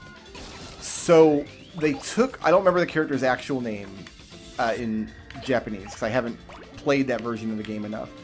But they renamed him Mark, and they made him into a black kid. Just by doing this awful blackface graphic replacement. That at the time, I didn't know that all this, like, I didn't know anything about video game localization or that these decisions were being made. I just thought, wow, this is the worst black kid I've ever seen in a video game. And there's not that many because it's 1994 or whatever. Anyway, Mark is really funny for that reason. Looking back, it's such an anachronism. Because Persona, like, its identity now is, it's the Japanese school kids game. Like, it's the game where you play the Japanese school kids and they turn into superheroes and they fight monsters and they make friends with monsters and they save Japan. Like, that's such a big part of the game's identity. I am stuck under this tatami mat. I need to get out of here. We're not big enough to start harassing people yet. Yeah, it's just weird to think there was a time in Persona's history where the localizers were like, we have to scrub all the Japan out of this game or else it won't sell. Because that's one of the game's main selling points. One of the things people really like about it is it's Japanese culture. It's the fact that all the characters are Japanese and it takes place in Tokyo and it has a lot of Japanese mythology in it. It's just weird to think about. Like, there was a time that wasn't the case. That they didn't want to do any of that. Alright, we're 1.5 meters now. Oh, it didn't say 15 meters. It said 1.5 meters. Well, we can go up there now. Good. I'm glad it didn't say 15 meters. We'd have been here forever. So, okay, if I completed that game when I was in high school, so 1996 or 7 or whatever year it was around that time. Final Fantasy 7 and Wild Arms and Breath of Fire 3 and all the good old PlayStation 1. This is a 5-meter gate. Alright, so we need to go find something I can roll up at 1.5 meters, which... Anything down here? Oh, these robots, perhaps? These are not robots. These are peeing boy statues. Okay. We'll leave Grandma to the shrine here. I can't get to that porta potty yet. So years and years and years later, Persona 3 comes out. And I'm like, you know what? I remember enjoying Persona 1 back in the day. Enjoy might be a rough word, because I was really young at the time. I was a teenager when I played that game. And, like, didn't have a really good sense for the kinds of games that I enjoyed yet. So I ended up playing a lot of games, especially a lot of JRPGs, that I probably didn't enjoy as much as I tried to convince myself I did, if that makes sense. But I wanted to give Persona 3 a try. And I played it, and I actually thought I wasn't going to like the life sim stuff. I thought which is the reason I didn't buy it for myself when it came out. Like, I knew that it was going to be a lot of life sim stuff. Maybe I'm not really into that. I don't really care much about Japanese school kids. Turns out, the game's writing is so good, and the characters were so good, I got really invested in it. I loved the cast. I loved watching the characters interact. I loved doing the little stories where you have to, like, go out and hang out with people in the world to, like, level up your demons. I got really into that whole part of the game. I hated the JRPG part, with the infinite dungeon that's just boring purple hallways that you go through, and I ended up borrowing the game from a friend, and I think I spent like 6 months trying to get into it on and off, and I eventually gave it back. I'm like, you know what, it's just not clicking. And they're like, well, they're releasing another version of it. It's going to come out on PS2 at the time. It's going to be the new version of the game, and it's going to clean up a lot of the stuff you're complaining about. It's called Persona 3 Fez. I don't know why it's called Persona 3 Fez. I don't know what Fez... It's not Fez like the hat, like a monkey would wear. It's like Fez, like F-E-Z? But this is spelled F-E-S. Maybe it's Fess? I don't know. I have no idea. Does it stand for something? Is it a weird localization snafu? I really don't know. So I played it again. I started over from the beginning. You couldn't import your save from the old version of Persona 3. So I'm playing it over from the beginning, and there were some changes. Quality of life stuff, I guess. And I got a little further in the game. So if you haven't played these games, they start you out in April, and you have to take some number of actions every day in the game world. And there are scripted events at certain times, right? So I think the first time I played the game, I made it to like July or something before I got bored and quit. And then the second time, I bought Persona 3 Fez for myself. So I have my copy of it, and I think I made it to like September. So I made it much further in the game. But I was still getting really annoyed. Like, this stuff is so boring. The dungeon stuff I'm doing. I just really want to do the life sim stuff. And it's broken up with hours and hours and hours of dungeon stuff. Didn't click again. I quit playing. Years later, I now have an office job where I have a lot of free time just every night. I'm working overnight in an office, working the graveyard shift. And it's the height of the PSP 3DS era. So I'm playing a lot of PSP and 3DS games. A lot of games that I don't think I would play in other circumstances. Like, if I wasn't trapped in one place with nothing to do but play this particular game on this particular console, like, maybe I wouldn't... maybe I wouldn't be playing these games. So they released Persona 3 Portable. Bought it again. Started playing it. And this time I made it even further. Well, part of it is they added a lot of content. There were a lot of new characters. Old characters that didn't have storylines now did have storylines, which you could enjoy. You could play as a girl now, which I thought was funny. I named her Kelly Kapowski because I went to high school in the 1990s, so if you don't get the reference, obviously you were not big on children and teenage media in the 1990s. Made it much farther this time. I went to probably almost December. Maybe not quite, I forget. But one of the things, I was playing with a guide this time. I'm like, you know what? I'm not going to get tripped up. I want to see all the content. They only let you have one save file, so if you screw something up, it's like it screws up your entire playthrough. Are these my trees? No, these are not my trees. This is my campground. I got 5 minutes to get a lot of meters on my ball, so I better pick up the pace here. Cars and stuff. Here we go. Get cars and stuff. That looks like the starting area down there. I want to stay up here. There's a lot bigger stuff. I can roll over buildings. The buildings are starting to shake, so you know they're coming up out the ground pretty soon. So, okay, one of the things they added to Persona 3 Portable is, like, okay, there's a character that joins your party, spoiler warning, that gets killed. But in Persona 3 Portable, he has a storyline now. He didn't in previous versions of the game. If you complete his storyline by a certain date, he doesn't die. He still leaves your party, but you get to survive. And I like this character a lot. He's one of these characters that when he's introduced, I really hated him, but they put a lot of work into the character. Like, you're supposed to hate him when you first meet him. And then they put the work in, and I really liked him. And now I'm playing as a woman this time, so he's like my romantic interest. I'm really invested in this character. And I'm following the guide, so I know what I need to do to make sure this guy lives. And somehow, I don't know what happened, but somewhere, somehow, something got screwed up, and he still died. Like, the guide was wrong, or I misunderstood something I was supposed to do, or my levels weren't high enough by a certain point. But the whole game I was playing like, you know what, I'm enduring this game because I'm locked in work anyway. And it's like, it's this or NetHack, and I've already played NetHack for 700 hours this month. So it's this or NetHack, and what's keeping me going is I'm going to get to see this guy's storyline. I'm going to get to play as him for the remainder of the game until he leaves my party, but he won't be dead, right? It's a big difference this time, but he died. And the game only lets you have one save file, because it's like, oh, time management. What are you going to do with the 1 year that you're given? If you mess up, it's like, just you make them live with your mistakes. That was it. I had to rage quit. I rage quit the game for the 3rd time, and I'm like, you know what?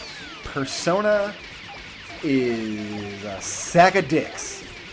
It's just a sack of dicks. It's emotionally manipulative. Manipulative? Yeah, manipulative. That's the word I'm going for. Persona 4 came out. I gave it the finger. People were like, no, Persona 4, like, Golden comes out. It's like on the PS Vita. I didn't have a Vita. I never did. It's like, it fixes all of the... Nope, don't care. Don't want to hear it. Not listening to it. So the thing about Persona games is the fanboys are out thick for both Persona and Shin Megami Tensei games. I have some really good friends who are really big fanboys of the game. And some of these people, like, understand my criticisms of Persona 3. Like, yeah, you know what? I get it. Like, that sounds really obnoxious. Like, it's my favorite game in the world, and I wish you had stuck with it, but I understand why you didn't. But I also know people who are like, it's your fault. You screwed up. Like, if you screwed up, you didn't level up enough, you didn't do the thing properly, like, you deserve to not get the... If you're not willing to live with your mistakes, and you're not willing to, like, play through the dungeons, like, you deserve to not have the guy in your party or whatever. You know what?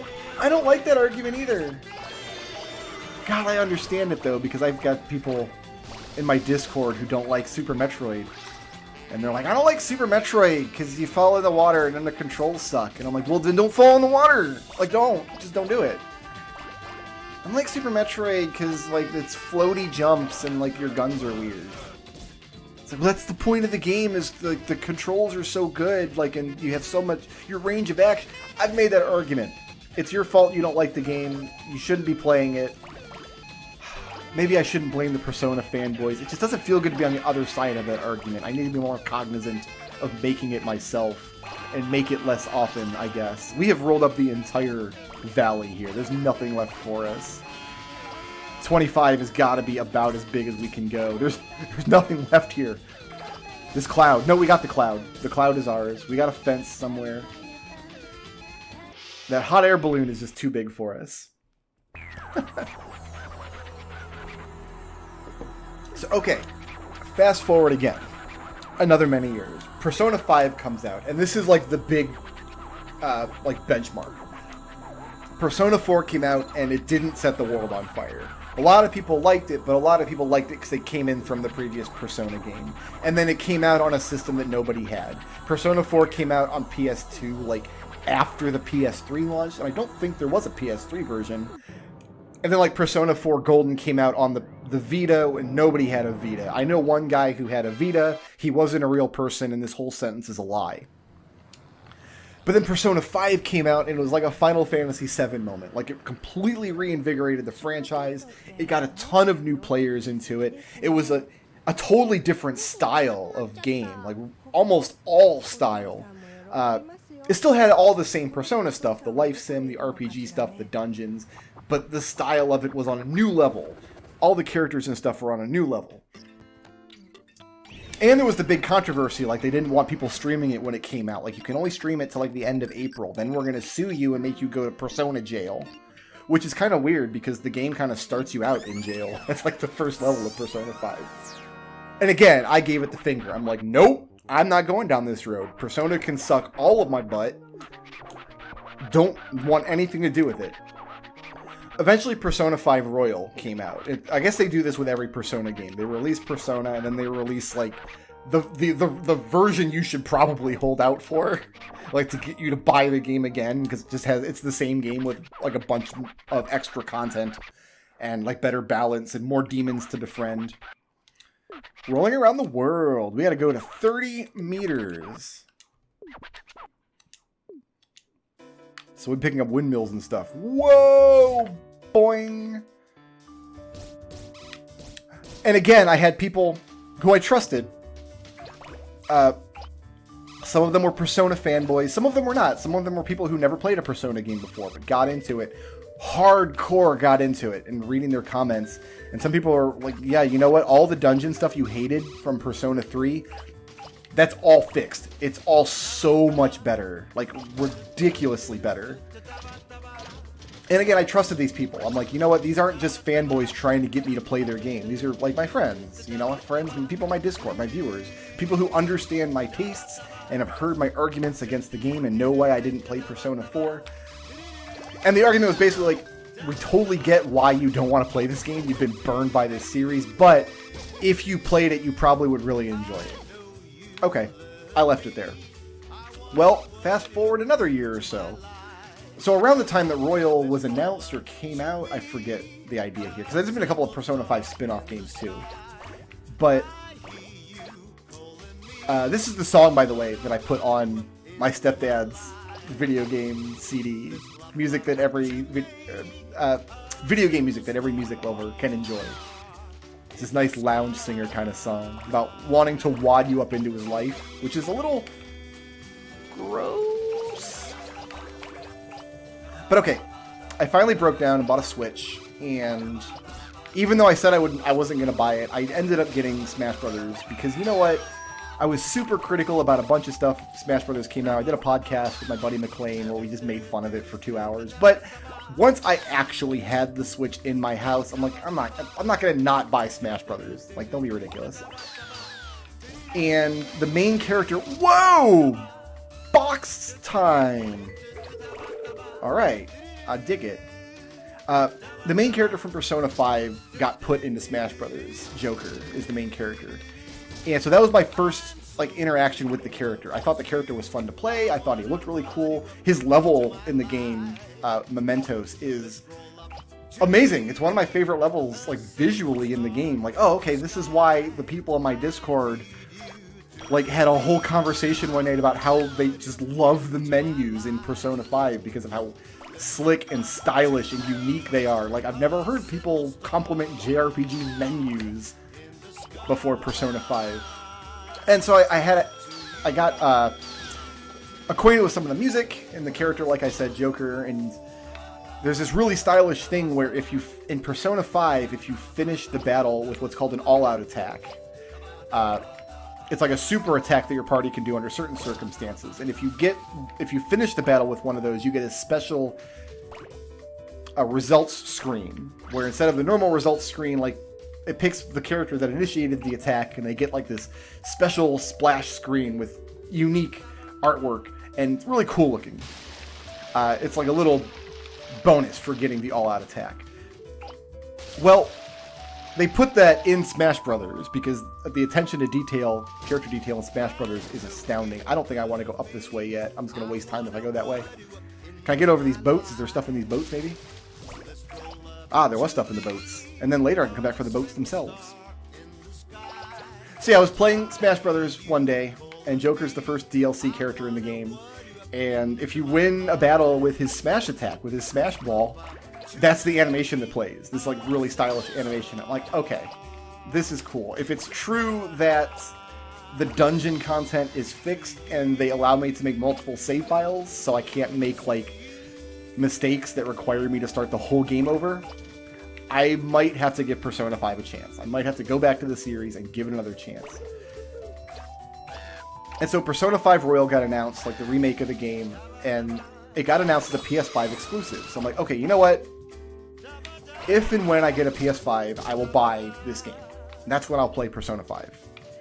And then, of course, they also announced Horizon and Final Fantasy 16. So I'm like, yeah, it's just a matter of time. I got to get a PS5. And then when I finally got one, I got to the store, and realized, oh, it's not a PS5 exclusive, it's on PS4. So probably the last PS4 game I'll ever buy was Persona 5 Royal, and it's outstanding. I've loved every minute of my 120 hours that I have in it, and I'm still not done with it. I need to... Hopefully before this video goes live, before Christmas Day, I will have hunkered down and finished it up. Because, yeah, really, really excellent. They fixed the... There's more to the dungeons than just randomly, procedurally generated crap, which is good. And then... I don't know, I don't want to give a Persona 5 review, I'm just kind of want to give an overview of the games that I've been playing, and haven't played a lot of games for 125 hours this year. I did play a lot of NetHack this year. I did go back and play a lot of NetHack this year. I didn't ascend anything. I got close to ascending an archaeologist once. Can I get up? I guess we're not going up this way still. Ugh, I keep wasting time thinking I can go up that way. We just gotta find an area with stuff that I can roll up then. Like, all these people are probably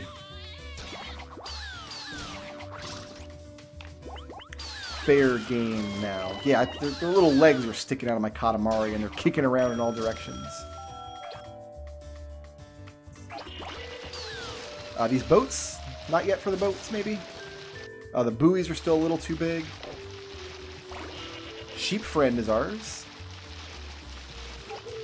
About the Afro Man. Afro Man is ours.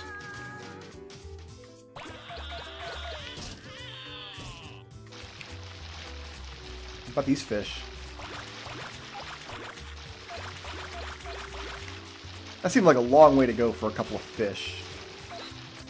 That guy is mine. I guess we do want to be out here in the water. Most of the stuff in the water is going to be enormous. A buoy yet? Buoy is good. I've been looking for a really good incremental game to play. Actually. Because I got back into NetHack, like I said, which is not an incremental, it's a roguelike. But it made me want to sit down and play some more Forager. So I played Forager a few more times this year. They haven't added any content to Forager since last time I played it. It's just a good game to pick up and play once a year just to enjoy again. Probably now we can go get some work done outside. They released Cookie Clicker on Steam. God help me. So I clicked the cookie for a while, and I will click the cookie again. Are these boats mine? Ah, the boats are mine. And once I get the boats, I'll bet I can get up here now. Yes, get past the trees, and now up into the city proper. Because there's like the park, and then you go up into the town, and then from the town you go up into the city, and then from the city you go up into the world. Which we might get up into the world in this level. What is this, Make a Star 9? Are these planters mine? Not yet, but the stuff in the planters are mine. What's my gate up here? Is my gate going to be 5 meters? Am I getting over this gate? I don't have the right shape to get up over that gate yet. Alright, we're back down to the town for a little while. We just got to find the right stuff to roll up so we can size up and get up over that green gate. About all you guys down here on the farm. What do you think? Oh, boats! I like boats. Give me some dinghies! Ready for these fences now? Ooh, the fences make me real unwieldy. And knocking my boats off. I know speedrunning Katamari Damacy gets really crazy because part of what they want to do... I don't want to go out in the water, do I? I want to go back up in the town. Part of what they want to do is make themselves like unwieldy with big sticky outy objects. Specifically so they can get up and over areas they wouldn't be able to get up and over otherwise. But it's also been many years since I've watched the Katamari Damacy speedrun. Don't fall in the ocean, just pick me up some more sheep. Actually, sheep are kind of small now. We're over 5 meters. Can we get up into the schoolyard now, please? But yeah, just this past week I found this little incremental game called Incrolution. That's just this really minimalistic, almost like the Dark Room or Candy Box kind of start, where there's very minimal graphics, and it's just making the meters go up. And there are some interesting decisions to be made, but mostly it just sits there and plays itself, which is nice, you know. We need... Oh, this is a 3-meter gate. We can go directly through here. This is exactly where we need to be. In fact, we might be too big to get... No, we're fine. We should have been up here 2 meters ago. Almost 3 meters ago. Up into the city now. Okay, now... It's refreshing when you reach a new area.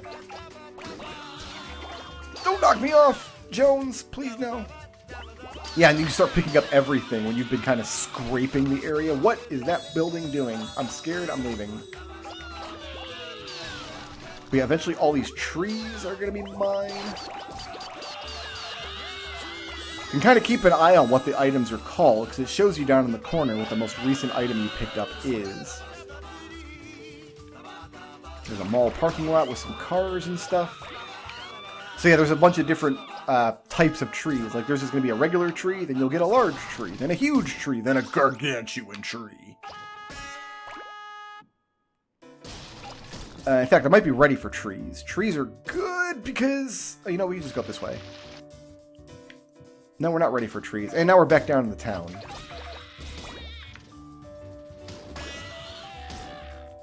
And I don't want to be... I mean, there were some big gates and stuff we got here. Maybe it's good that we went back to the town. I guess it kind of cheeses you through that little entrance there, because it's the only way up this hill.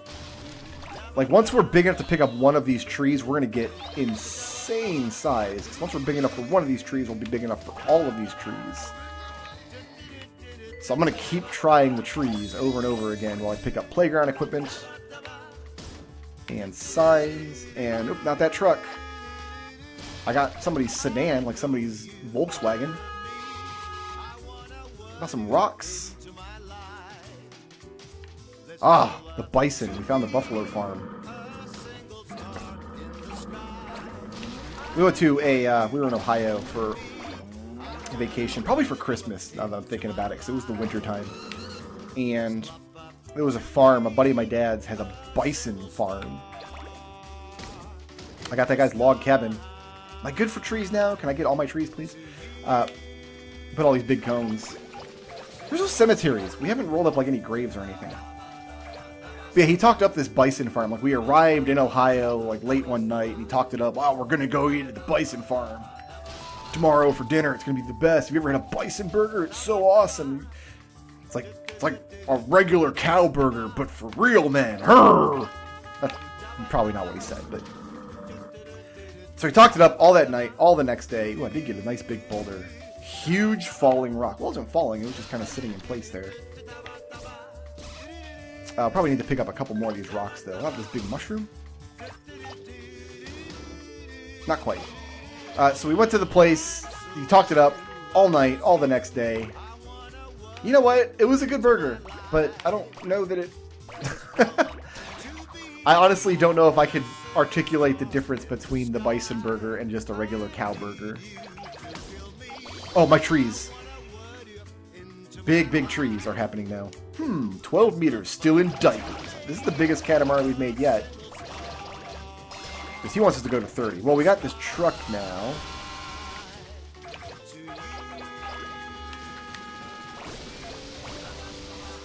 So, we need to find the next good spot.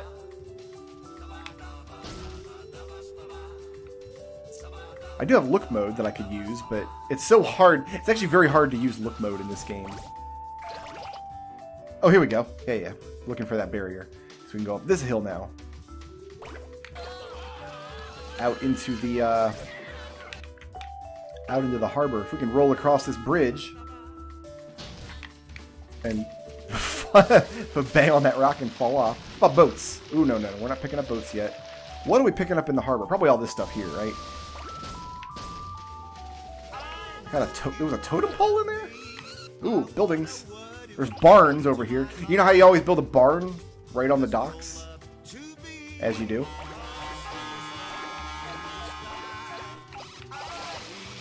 A little boats. Yeah. Well, not little boats. They're not like toy boats. I do think it's adorable, because ostensibly the prince of all Cosmos is just always this tiny, tiny little creature. And when you're underwater, like, he's just running around the ocean floor pushing his big ball, and you can see he's wearing a snorkel, even though he's way too far underwater for a snorkel to be helpful. I think the king of all Cosmos implies you can get bigger by rolling up bigger Katamaris, but I don't think it's actually true. I think the prince is always just really small. The king is kind of an unreliable narrator. I don't know how much I trust him at the best of times. More barns? More barns. But don't worry, the best level is to come. Did we get this big swordfish yet? No, not quite. Being out on the water, it's very difficult to kind of gauge the size of things sometimes. Ah, we get some construction equipment. Bunch of shipping containers. Hope they're not full of anything. This is the cause of the worldwide shipping storage, is somebody rolled up all the shipping containers in a Katamari. It's my fault, and I'm sorry. There's gonna be stuff over here, right? What is happening there? What's going on with Swordfish Pete there? I don't... Eventually we will suck him up. Oh, I see a bridge. It's going to want me to go over this bridge. I don't want to get whacked by Swordfish Pete. I want to pick up these swordfish, though. Roll backwards. Get him. Just dive into me. Wad you up into my life. Oh, we got all the fish. Good. I feel like we're right on the threshold of being able to pick up a bunch of buildings. I don't want to go way out in the water there, because you can't tell how deep the water is either.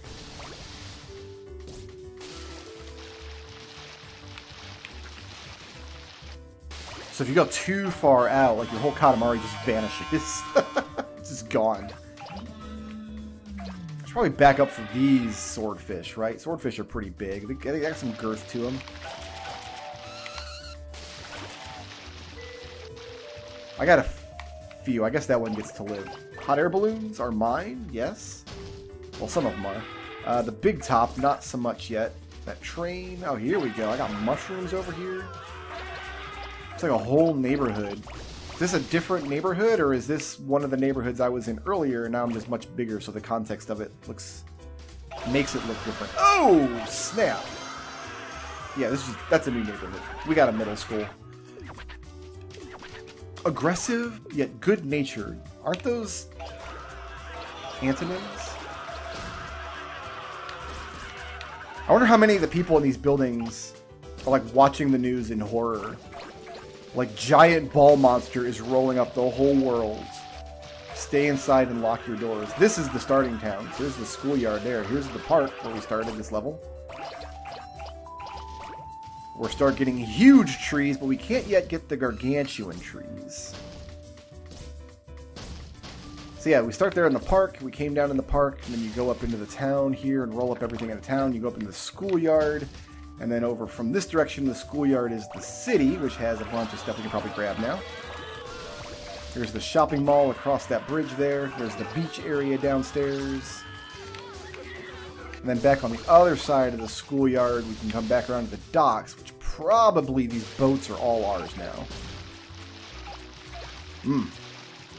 There's a helicopter we might grab. Hit your horn, doesn't matter. You are part of the ball now. Be the ball.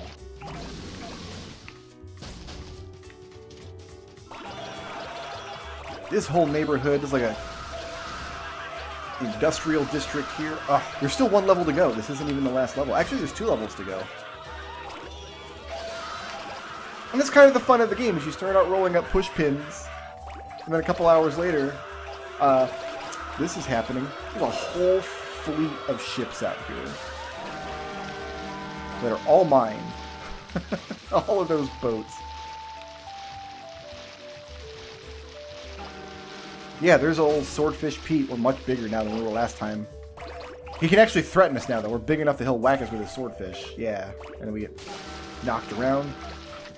Seems like only yesterday I was rolling around the big top, and now I'm rolling on top of the big top Ooh, there's a bunch of trees on this hill. We're gonna go up here. No, get up the hill. There we go. Want to wad everything up into my life. That crane is still a danger to us. There's the other schoolyard. I think that's Hogwarts we just got. We just got Hogwarts. Let's get all the trees around the crane. Oh yeah, we busted this level by 22 meters. Beautiful Katamari. It's a different game entirely. But this Katamari is beautiful. Is he going to like it, or is he going to be like, no, that's way too small. That's a little pissant Katamari. Why can't you do better, Prince? It's Christmas. Alright. Stop what you're doing. Pencils down.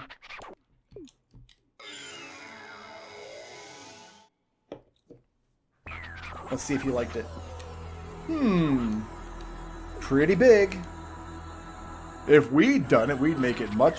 Why didn't you then? We got mostly plants. Yeah, you know what? That checks out. And it must be my math, because plants houses partitions. That all checks out. But we weren't rolling up those for the first, like, half of the level.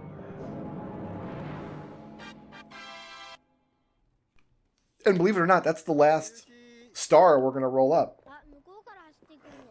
So Astronaut Dad, they've called off the launch because all the stars are gone.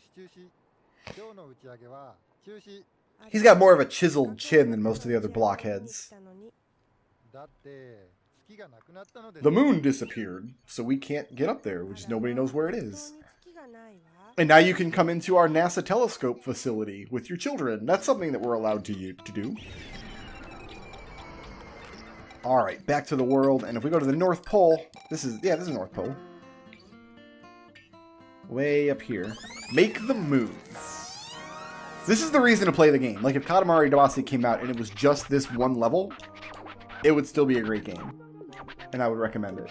And I guess that some of the sequels have even crazier levels. So we just made a 50-meter Katamari, which was pretty enormous. It got pretty weird. Now he's starting at 1 meter. Rolling around the world. Look at that big squid out there. That gigantic octopus. 300-meter Katamari.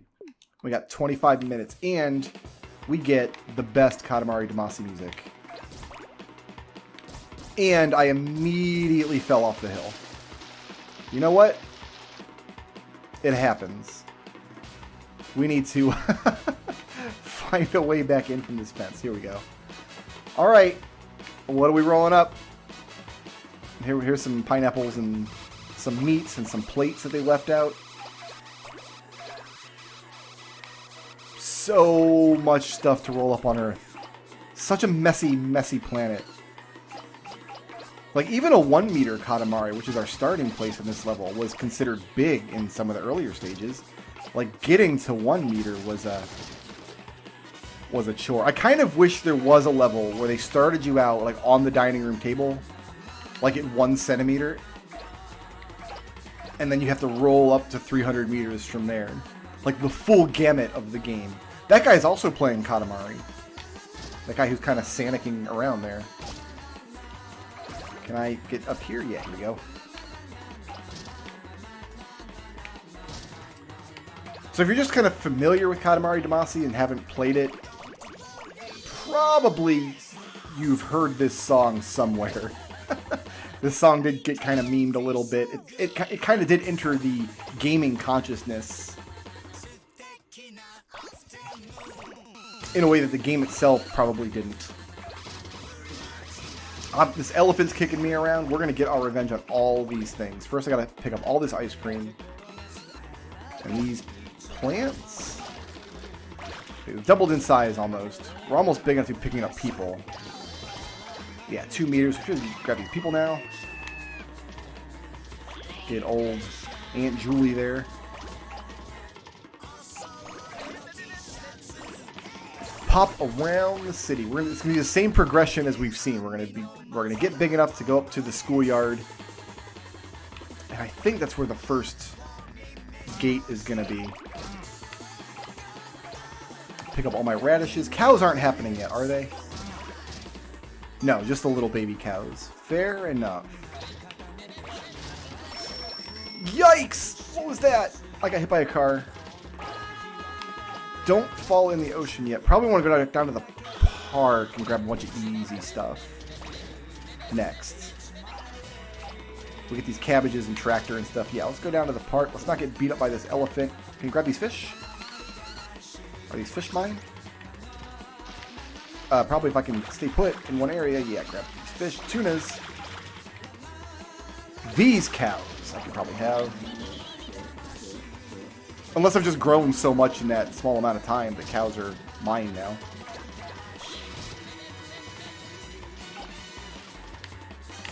Remember there's a dude riding an alligator? And you had to spin your Katamari ball around him so as not to upset him? That's what's happening now.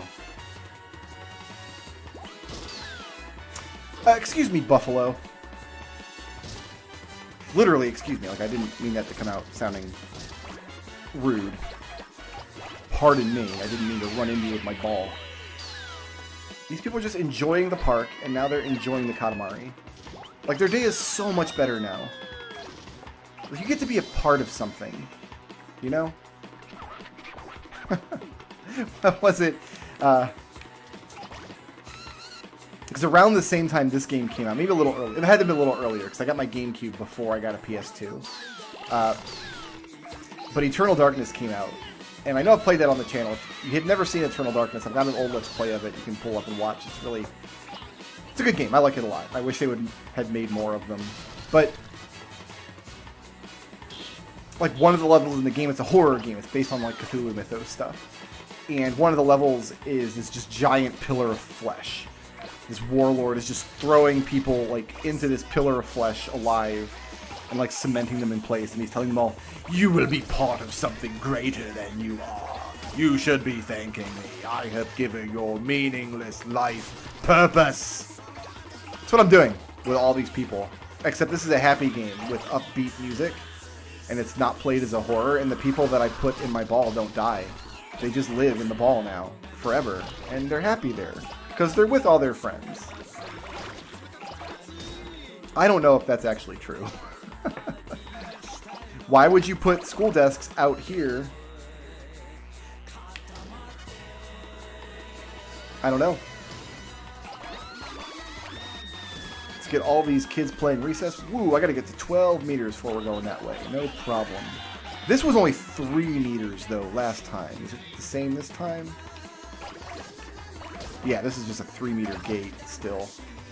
Which means there should be all kinds of stuff up here. People on weird moving sidewalks, like exists in every city in America. I think one of the things I find so charming about this game is that it's like weird, quirky Japanese nonsense, but it's not like anime nonsense, you know? I feel like in video games especially, like just Japanese culture is so synonymous with anime.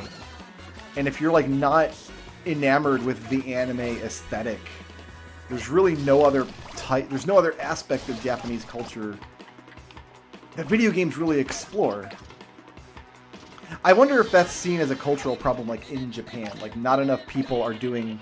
Like there's so much to Japanese culture than just anime, but in the purview of video games, anime seems to be just the go-to. Whereas this is a very distinctly like Japanese feeling quirkiness to this game that I really enjoy. That I would have a hard time putting into words describing why I think it feels distinctly like Japanese quirkiness, but I can see that it's distinct from, say, like an Eastern European aesthetic, or like other types of just surrealism from around the world. Do I want to go back downstairs somewhere now that I'm 6 meters? Take a quick lap around the early areas.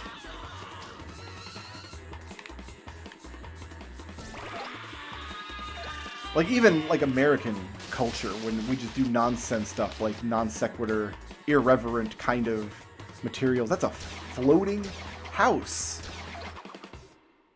And I'm just knocking watermelons around. I'm not picking them up. You know what? I'm not going to try to force my way back in there. We'll be back in there later, I think.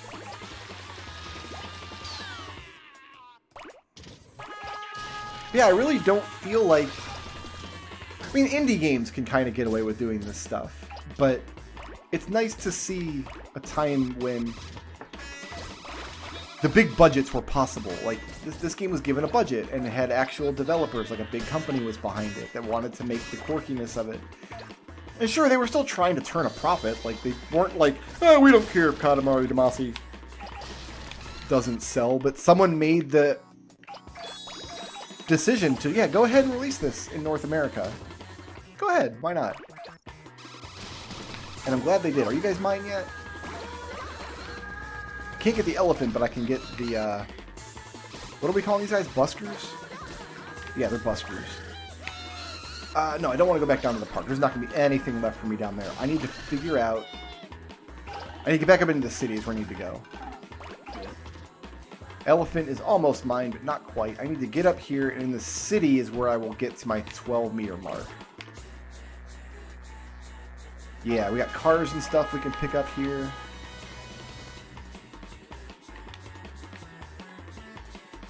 Here's a nice path. How about these rocks or something?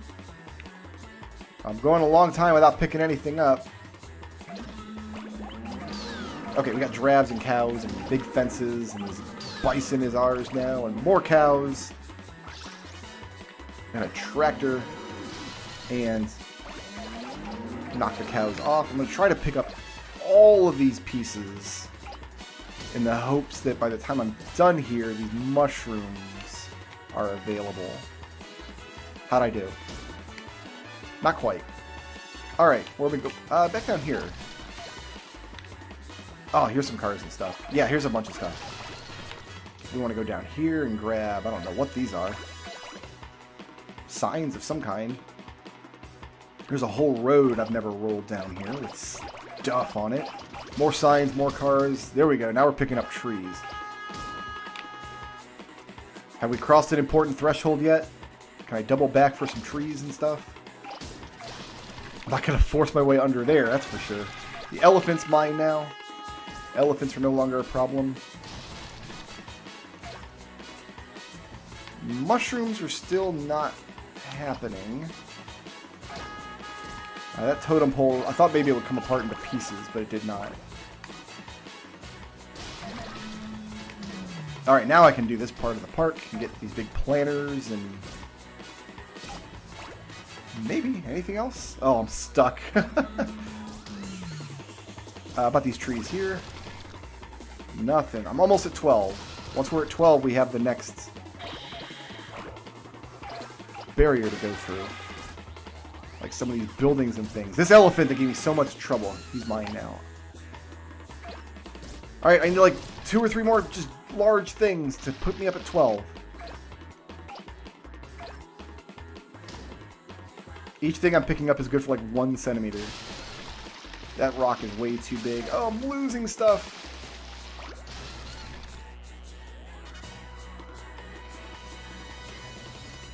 We need to go back upstairs. That's where we need to go. Can I just go up this way now? Straight up the building. Everything's coming off. Oh my goodness, I'm down to 10 meters now. I can roll up there, but it was not pretty. I had to give up like almost a whole meter. Oh, I just fell down again. Not going well. Come on, give me a 12. Give me the 12. Trees. Are you, my trees are... yeah, trees are happening here. Here we go. Now let's try my mushrooms. I'm as big as 4 panda balloons. Mama always said, someday, Brickroad, you'll be as big as 4 panda balloons. Alright, we're at 14. Now we have... far big enough to go through here. I can't pick up panda balloons. They're still too large for me to pick up. Going down into the docks again. Haven't quite used up half of our time, and we're still like 1% of our total size. Ships. Are we good for ships? 15 meters? Yes. Let's get all of these ships. Boat. Boat. Boat. Boat. Boat. Boat. Boat. What am I stuck on? No, get out of here! Oh, Prince. Oh, you're stuck in a corner. Oh, no. Okay, I think we got out. That was scary. All these big... What are these? Big pylons or whatever? Got an anchor. Got a couple of anchors. Sized up to 18. I like this circle of trees over here. I think I'm going to try to tree it up. I think I'm getting all of this. Yeah, elephants, trains. The trees are mine. There's all my shipping containers out there. We haven't even really started this level. It's going to get so goofy. I think I want to focus on these trees, though. There's a bunch of them. Yeah, here we go. This is exactly what we want to be. All my trees. Alright, 27 meters. If I go back to the town over here now... It's always fun to come back to this park every time you size up. Now we got the big balloon that was over top of the park. 30 meters. We're 10% of the way done. Seems like not long ago we were trying desperately to get up this hill. That was at 12 meters. How about you boats? Are you mine now? You're mine. Sailboats. The big boats? How we doing? Big boats? Yeah? Captain, there are 300 souls aboard! I see trees. Yeah, here we go. Trees are always a good bet. Oh, we got the big tree. The huge tree. I'm sorry, that's bigger than I thought. Alright, shipping containers. You can kind of tell, too, that as you go, the bigger you get, it starts removing the smaller stuff from the map. Just to declutter the world. That's got to be a technical limitation. Because how fun would it be to have a version of this game that even like all the thumbtacks and stuff are still down in the world, even at this height. So you're just constantly rolling up the tiniest things that you can't even see anymore, but they're still technically there. Yep. Yep. The whole neighborhood. We got the Majima residents. I'm sorry, Majimas, but you have been Katamari. Are we going? We're not going anywhere there. Let's cut across the bay here. Grab some windmills, perhaps. That big top is flying, you know, as you do.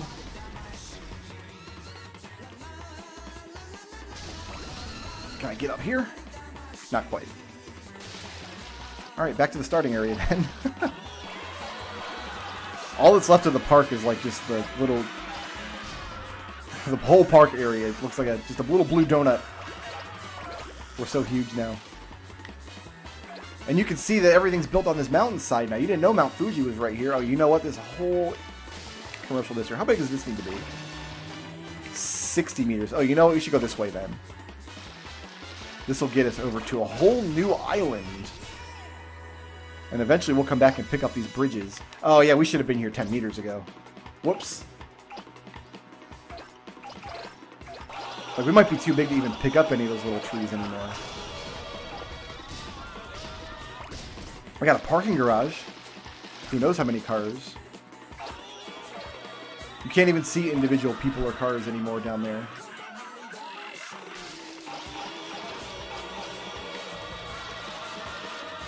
I wish that's something the game tracked, like the population.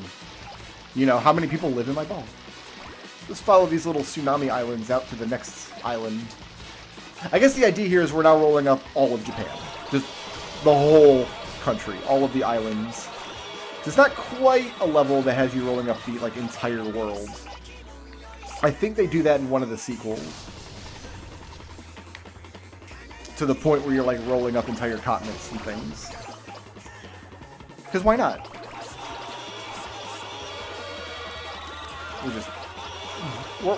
We're like a weird demonic cosmic vacuum cleaner is all that's happening here. Look at these giant bowling pins. Why are there giant bowling pins? Don't know, but they're mine. Are we going up this bridge, or what's happening here? We're almost halfway there. We got 8 minutes left. I don't think I can get across here, honestly. Oh, there we go. We're good. We're good. Across the bridge. Is that a Ferris wheel? Can I have it? Is that my Ferris wheel? Not yet. We can only pick up the small, enormous buildings. Alright, so now I think it's going to want us to go to a bunch of different islands. Here's Stadium Island. We can pick up all the buildings on Stadium Island. We're starting to see weather out there. There's cyclones and things. And I think it's going to want us to circle back to... Is this the starting area? Yeah, there's the big mountain. Let's see if what we can pick up in the big starting area now. These bridges, are they mine? These fishing nets, I think, are mine. Actual land masses are starting to get picked up. The biggest skyscrapers. Here's the stadium. From earlier, somebody's phones are going off.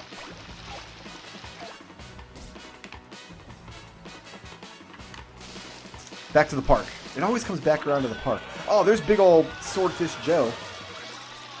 Gotta go get Swordfish Joe. Can we get the giant octopus? Oh, I didn't turn my phone off. That was my text message sound. I don't know who's text messaging me at 4 in the morning when I'm recording this. On December, whatever day it is. Where's Swordfish? Did I get him and not realize it? I saw Swordfish Joe. I'm not sure if we got him or not. There's like kaiju walking around out here.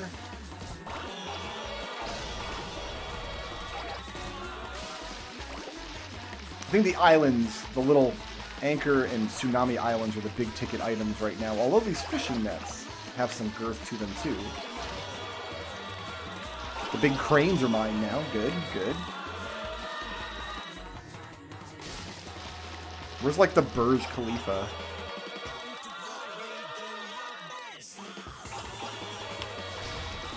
Alright, now is the Ferris wheel mine. 193 meters? Are we... Almost? No, still not mine. Still not my Ferris wheel. Alright, where's next? I guess grabbing these islands out here would not go amiss. Giant gas tank. Oh, is that 200? Still just a preschooler. Alright, 6 minutes to get the last 100. I got Marine Jumbo Man. Lives in the Katamari now. We got some octopus. That was the... that boat had 2 giant octopuses on it. Oh, we got a big rainbow. We haven't even been over here yet. Don't worry, we can get all those clouds and everything. We can get these whirlpools. Those are ours. Whirlpool, yes. Even bigger octopus. Are you too big? Yeah, you're too big for now.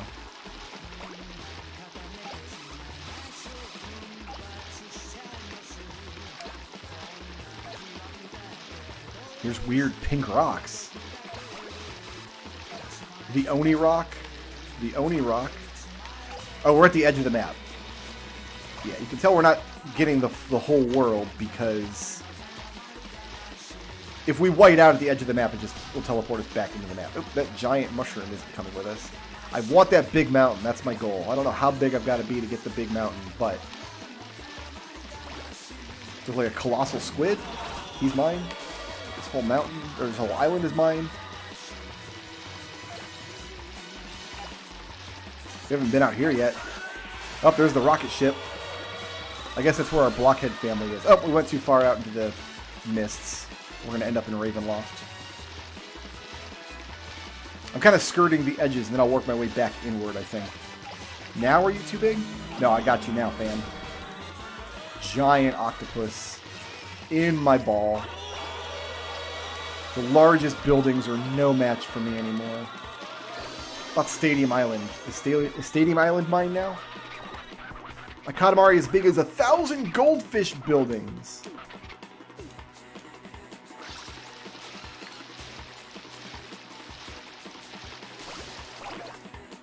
Like, now we're actually pulling apart the individual islands.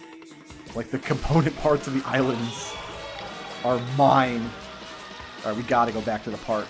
We gotta go back. All this stuff is radio towers. We're just pulling the earth straight out of the foundations of the ocean.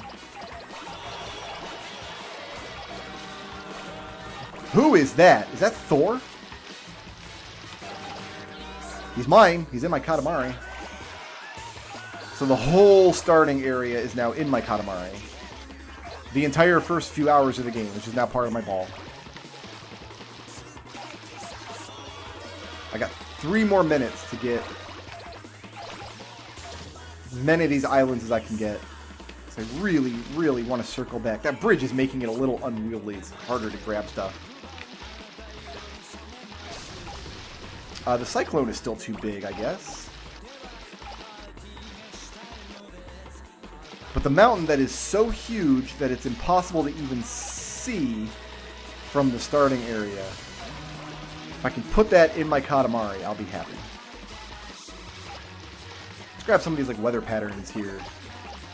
Some thunderstorms. 600 meters, like we've...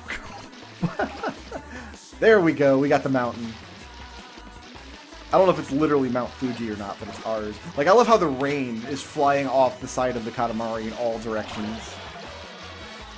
We've picked up the entire Stadium Island. Anglerfish Island is ours. I don't know what it would take to get absolutely everything. Like, what size Katamari. I don't think I've ever done it. Because you just don't have enough time. Or I don't. Maybe there's a more efficient way of, like, pathing through to make sure you get absolutely every little speck of land. Can you get to a 1 kilometer ball, I wonder? I'm adding like 3 meters with each of these giant mushrooms.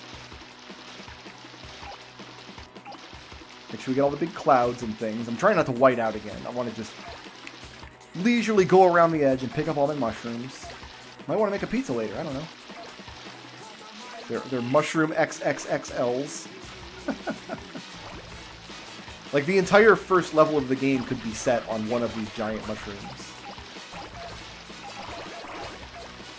Okay, we've gotten all of the icebergs. So maybe it's not in and around Japan. I don't know that Japan has icebergs around any of its islands. So maybe this is just meant to be, like, an approximation of the whole world, and we just, like, siphoned up the Arctic in our giant Katamari ball. We need to make sure, you guys, when we make Katamari Damacy, that we make, like, one of the songs. You're going to have to listen to it for, like, 20 minutes as you're rolling around. So make sure it's the catchiest song in existence. Do I get this rainbow now? Is this my rainbow? Yep, that's my rainbow. That's one of the biggest things in the world. I don't think there's anything I can't pick up now. I can pick up absolutely anything. Just clouds and islands, and the big cyclones are ours. He's got to be happy with an 802-meter ball. Yeehaw! My thoughts exactly, King of all Cosmos.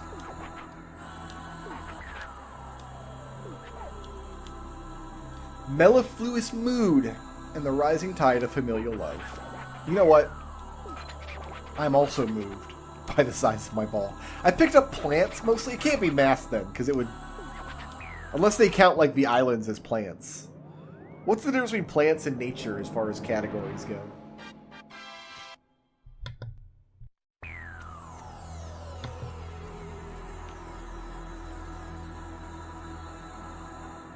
Well, once again, we've built the moon. It's back, at last.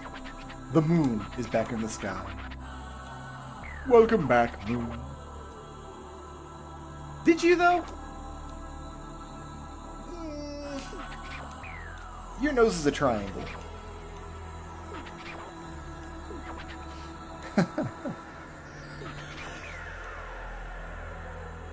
Oh, we played the whole game and we grew 1 centimeter. Wonderful.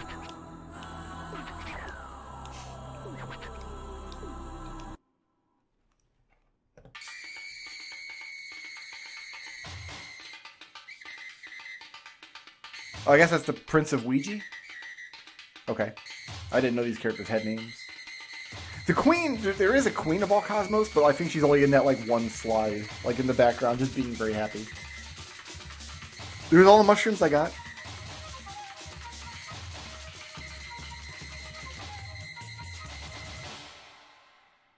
Oh, you're welcome, Katamari.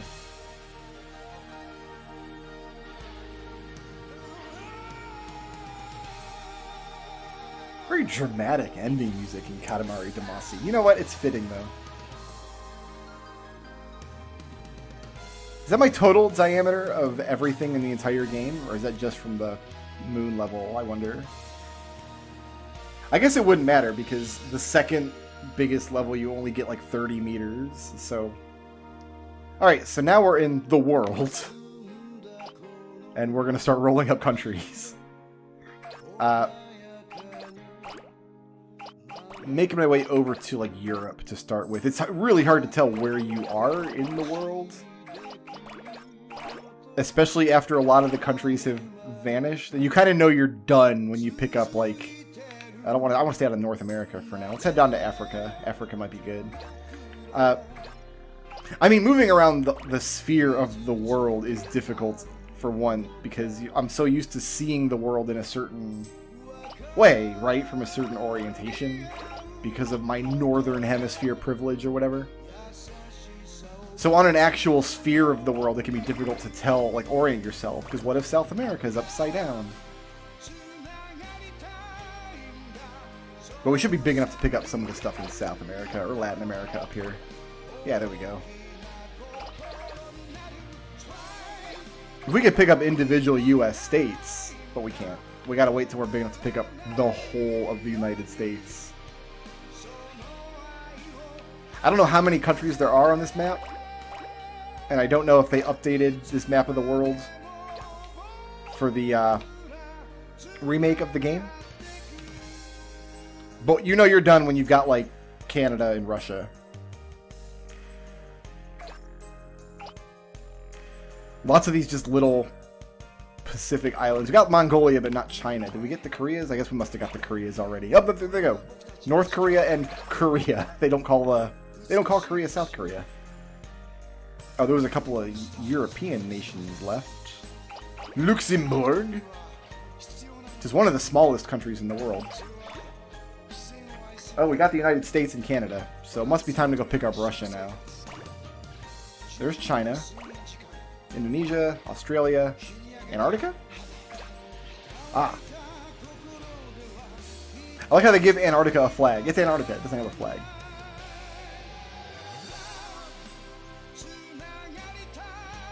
Still not Russia, though. What other giant... Maybe Brazil I don't have yet. Yeah, some of South America has not yet been destroyed on this fantastic Christmas day. It's gotta be good now, though. What are you? And there's Russia. Alright.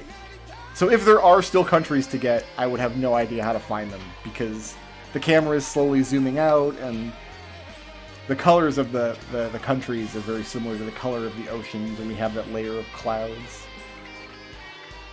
So we're just going to move in kind of a diagonal pattern and see if perhaps we've missed any of...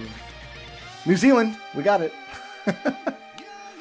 New Zealand and their terrible, terrible flag that they refuse to change. Like, at this distance, you wouldn't be able to see individual countries anymore. Anyway, we got 169. We just picked up some more of those Pacific islands. I'm happy that I was able to play Katamari Damacy for you and pick up Liechtenstein and San Marino, which are two of the smallest countries in the world. Guys, have a very Merry Christmas. Have a very nice New Year. I'll see you in 2022 for more ridiculous video games. Maybe not quite this ridiculous, but I do like it to get a little ridiculous. This may be peak ridiculous.